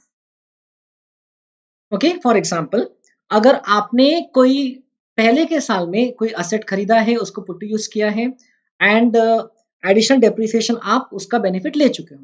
Okay additional depreciation आपने block में से minus कर लिया है, but वो additional depreciation को आप set of नहीं कर पाए थे, एब्जॉर्ब नहीं कर पाए थे, बिकॉज आपके पास में सफिशिएंट इनकम्स नहीं थी। तो अब इस साल आकर के क्या हो रहा है, वो एडिशनल डेप्रिसिएशन लैप्स हो जाएगा, क्योंकि इस साल आपको फर्दर वो कैरी फॉरवर्ड करना अलाउड नहीं रहेगा। तो वो एडिशनल डेप्रिसिएशन का एक्चुअली बेनिफिट तो आपको कभी मिला ही नहीं। तो उन्होंने कहा कि आपके WDV की वैल्यू को बढ़ा दिया जाएगा। WDV as on 1/4/2020 will be increased by the unabsorbed additional depreciation not allowed to be set off। Okay example वापस से अगर आपको दूं तो से असेसमेंट ईयर 2021 में ओके से आपने कोई प्लांट एंड मशीनरी खरीदा था जिसपे से 10 करोड़ की प्लांट एंड मशीनरी थी, जिसपे 2 करोड़ का आपने एडिशनल डेप्रिसिएशन लिया था। ओके बाकी नॉर्मल डेप्रिसिएशन लिया था, और मान लो वो 2 करोड़ का जो एडिशनल डेप्रिसिएशन है वो ही आपका कैरी फॉरवर्ड हो गया एज अनएब्सॉर्ब्ड। नॉर्मल डेप्रिसिएशन तो एब्सॉर्ब हो गया मान लो, तो जो 2 करोड़ का एडिशनल डेप्रिसिएशन पिछले साल का था उसको पिछले साल आप एडजस्ट नहीं कर पाए, इस साल आप कर नहीं पाओगे क्योंकि आप इस साल ये ऑप्शन अगर ले रहे हो, तो वो 2 करोड़ का जो एडिशनल डेप्रिसिएशन है उतना आपको इस साल एडजस्ट करना अलाउ नहीं किया। तो उन्होंने बोला कि वो 2 करोड़ अमाउंट से आपके WDV को बढ़ा देंगे। ये आपके लिए अच्छा प्रोविजन है, क्योंकि WDV 2 करोड़ से बढ़ जाएगा, इसका मतलब आप उस पे अब एटलीस्ट नॉर्मल डेप्रिसिएशन तो भी ले पाओगे। ओके अदरवाइज आपके लिए नुकसान हो गया, आपने पिछले साल एडिशनल डेप्रिसिएशन लिया और वो तो मैंडेटरी रहता है, एडिशनल डेप्रिसिएशन लिया मैन्युफैक्चरिंग एंटरप्राइज ने और उसको एब्जॉर्ब नहीं कर पाए, इस साल अलाउ नहीं किया और आपका एसेट का WDV कम हो गया, आपके लिए अनफेयर हो गया। तो उन्होंने कहा कोई बात नहीं, अगर ऐसा कोई एडिशनल डेप्रिसिएशन एब्जॉर्ब नहीं कर पाए तो उतने अमाउंट से WDV को बढ़ा दो इस साल और उस पे नॉर्मल डेप्रिसिएशन जो बनता है वो ले सकते हो। तो ओपनिंग वैल्यू में ही WDV को बढ़ा दिया जाएगा 1/4/2020 में। And the income shall be computed without any exemption or deduction for allowances or perquisites by whatever name called provided under any other law for the time being in force। और कोई law में भी अगर exemption दिया है allowances या perquisites के लिए तो वो भी एग्जेम्पशन अवेलेबल नहीं रहेगा। ओके बिकॉज अगर आप ये स्कीम ले रहे हो तो यहाँ पर आपको इसके हिसाब से चलना पड़ेगा। So notwithstanding anything which is written in any other law, deduction allowance या परक्विजिट का नहीं मिलेगा। सो ये स्कीम के लिए आपको ये पेज ऑप्ट करने से संबंधित कंडीशंस हो गई, और ये 3 पेज कौन से डिडक्शंस रेस्ट्रिक्शंस है उसकी कंडीशन हो गई। अब इसके रिस्पेक्ट में कुछ एक दो नोट्स हैं जो देख लीजिए और उसके बाद हम लोग कंक्लूड करते हैं। It may be noted that in the case of individuals और HUF not having income from business or profession, the total income and tax liability including provisions relating to AMT may be computed every year both in accordance with normal provisions and accordance with 115 BAC in order to determine which is more beneficial, Accordingly, then they can decide whether or not to opt for 115 BAC. जिनकी business income नहीं है, PGBP head में income नहीं है, ऐसे लोगों ने तो बिल्कुल इस टाइप की जो इनकम है, ये जो ऑप्शन है इसको हर साल चेक करना चाहिए, क्योंकि ये एक स्पेशल पॉइंट जस्ट यहाँ पर लिखा हुआ है कि they can check for the suitability of this option every year to year basis, अगर उनकी बिजनेस इनकम नहीं है तो। बट अगर उनकी बिजनेस इनकम है तो फिर चेक करने का कोई मीनिंग नहीं होता है, क्योंकि बिजनेस इनकम है तो ये ऑप्शन अगर उन्होंने लिया और अगले साल अगर छोड़ दिया तो आगे कभी नहीं मिलेगा, तो फिर उनको वो सब भी कंसिडरेशंस देखना होगा। और तो इसलिए कई बार लोग लेंगे ही नहीं, और लिया तो फिर छोड़ेंगे नहीं, और लेके छोड़ दिया तो फिर बाद में ले नहीं पाएंगे जब तक कि बिजनेस इनकम है। फर्दर, जो सैलरीड एम्प्लॉयज रहते हैं, अगर वो एम्प्लॉय है जिसकी बिजनेस इनकम नहीं है और वो इंटेंट कर रहा है, he has an intention of going for this option. आपको पता है सैलरीड एम्प्लॉयज का जो टीडीएस का रेट रहता है, that is dependent on the average rate of tax, है ना। उनका जो एस्टिमेटेड इनकम पे एस्टिमेटेड टैक्स आता है, उसके हिसाब से उनका हर महीने सैलरी पे टैक्स डिडक्ट होता है। तो अब कैसे एस्टिमेट किया जाए सैलरीड एम्प्लॉय ऑप्शन लेगा कि नहीं लेगा? तो एम्प्लॉय को जो डिडक्टर है अपने एम्प्लॉयर को बताना पड़ेगा at the beginning of the previous year, हर प्रीवियस ईयर के लिए उनको बताना पड़ेगा। Upon such intimation the deductor shall compute his total income and make TDS tax deduction करेंगे in accordance with the provisions of this section. तो अगर employ ये सेक्शन के रिस्पेक्ट में ऑप्ट करना चाहता है तो उनको साल के स्टार्टिंग में बताना होगा, before the employer starts making deduction of tax, and accordingly employer should make the estimate of employees tax and therefore TDS rate, and then the employer should deduct tax accordingly. But अगर employee ने intimation नहीं दिया तो कोई problem नहीं, employer shall deduct tax without considering the provisions of 115 BAC. In that case employer shall estimate the employee's income by considering the regular scheme, okay, normal scheme. अच्छा, ये जो इंटीमेशन है ये सिर्फ टीडीएस पर्पस के लिए है, ये कोई इनकम टैक्स डिपार्टमेंट को बताने वाला इंटीमेशन नहीं है। इनकम टैक्स डिपार्टमेंट को तो बताने के लिए आपके पास टाइम है। कब तक के टाइम है? रिटर्न फाइलिंग डेट तक के टाइम है। ओके, सेक्शन 139(1) का जो ड्यू डेट है तब तक के आपके पास टाइम है। Option eight the time of filing return of income could be still different. हो सकता है आपने एम्प्लॉयर को बोला कि हम 115 बीएससी ऑप्ट कर रहे हैं और उसके हिसाब से उसने टैक्स डिडक्ट कर लिया, बट अल्टीमेटली वाइल जब रिटर्न फाइलिंग का टाइम आया तब आपने कैलकुलेशन किया और आपको लगा कि नहीं, इट इज बेटर कि हम लोग 115 बीएससी ऑप्ट न करें, हम लोग रेगुलर स्कीम से जाएं। तो इन that case that can be different, it is allowed, कोई आपने उसमें कोई प्रॉब्लम नहीं है, कोई गुनाह नहीं किया। Okay, it is okay. अगर आपने स्टार्टिंग में बोला कि हम ऑप्ट नहीं कर रहे हैं या कुछ बोला ही नहीं, लेकिन बाद में ऑप्ट कर लिया तो भी कोई प्रॉब्लम नहीं, क्योंकि इन एनी केस टीडीएस आपके ही बिहाफ पे जमा होता है। आपका जो एक्चुअल टैक्स लायबिलिटी है वो तो रिटर्न फाइलिंग के साथ साथ कैलकुलेट हो जाएगा, जितना टीडीएस जमा है उतना आपको क्रेडिट मिल जाएगा। ओके, बाकी का आपको पे करना होगा, एक्सेस है तो रिफंड मिल जाएगा। और अगर एम्प्लॉय का बिजनेस इनकम भी है, ओके, पर्सन जिसकी बिजनेस इनकम भी है, तो option for taxation once exercised at the time of filing return can not be changed. Accordingly ऐसे एम्प्लॉय को जिसका पीजीबीपी हेड में भी मान लो कोई इनकम है, तो he should intimate the employer कि भाई मैं 115 बीएससी लेना चाहता हूँ। बट ये intimation will also be valid for subsequent previous years, because आगे भी उसको लेना है ना। It should not deviate from this option, because आगे के साल में भी ये मान लिया जाएगा कि वो ये ऑप्शन ले रहा है, क्योंकि बिजनेस इनकम वाले पर्सन हर साल ऑप्शन से आना जाना नहीं कर सकते। बट अगर आगे वो नहीं लेता है ऑप्शन तो उसके बाद से वो यहाँ से डिबार हो जाएगा, तो इन that case it is okay, he can still intimate. तो ये टीडीएस के प्रोविजन के लिए है, एम्प्लॉयर को एम्प्लॉय जो बताएगा उससे संबंधित यहाँ पर ये पैराग्राफ में बात लिखी हुई है। That does not make any difference to the overall tax liability.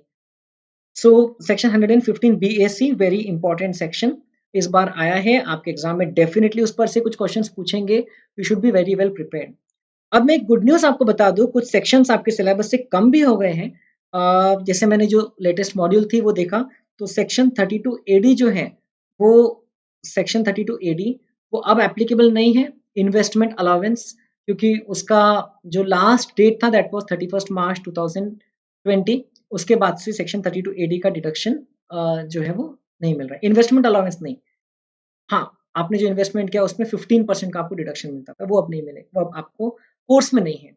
Similarly आपकी कोर्स में से मैंने देखा सेक्शन 35 CCC, सेक्शन 35 CCD ये हटा दिया है, एंड सेक्शन 35 CCA भी आपके स्टडी मटेरियल में से आईसीएआई ने हटा दिया है। तो ये सेक्शंस आपको पढ़ने की जरूरत नहीं है। इसमें से हर एक सेक्शन एक्ट में से नहीं हट गया है, इसमें से सिर्फ सेक्शन 32 AD जो है वो इस असेसमेंट ईयर के लिए ही एप्लीकेबल नहीं, लेकिन आगे के जो सेक्शन मैंने बताया वो एक्ट में भले ही हो गए, लेकिन आपके सिलेबस से आईसीएआई ने हटाने का। So these are the amendments related to these 9 chapters of income tax. There are many more amendments related to TDS and TCS chapter as well. इसको मैं अलग से वीडियो बना करके आपके लिए अपलोड करूंगा. There are many more amendments related to GST as well, जिसका वीडियो मैंने ऑलरेडी अपलोड कर दिया है. आप वो वाला वीडियो भी देख सकते हैं, उसकी लिंक डिस्क्रिप्शन में दे दूंगा, और उसके भी नोट्स इस डिस्क्रिप्शन में जो लिंक है वहां से आप डाउनलोड कर सकते हैं. I hope you enjoyed the amendment session. I thoroughly enjoyed it. मुझे हर 6 महीने में ये सेशन रिकॉर्ड करना रहता है, क्योंकि बहुत सारे स्टूडेंट्स जो है वो जो एग्जाम नहीं दिए या पास नहीं हुए, तो वो अमेंडमेंट्स एक्सपेक्ट करते हैं कि उनको समझा करके मिल जाए. So it is my privilege that I was able to serve you in this way. Thank you so much. Wish you all the best for your exams. अच्छे से पढ़ाई करो. I will come with the TDS TCS video also soon. Thank you and bye bye.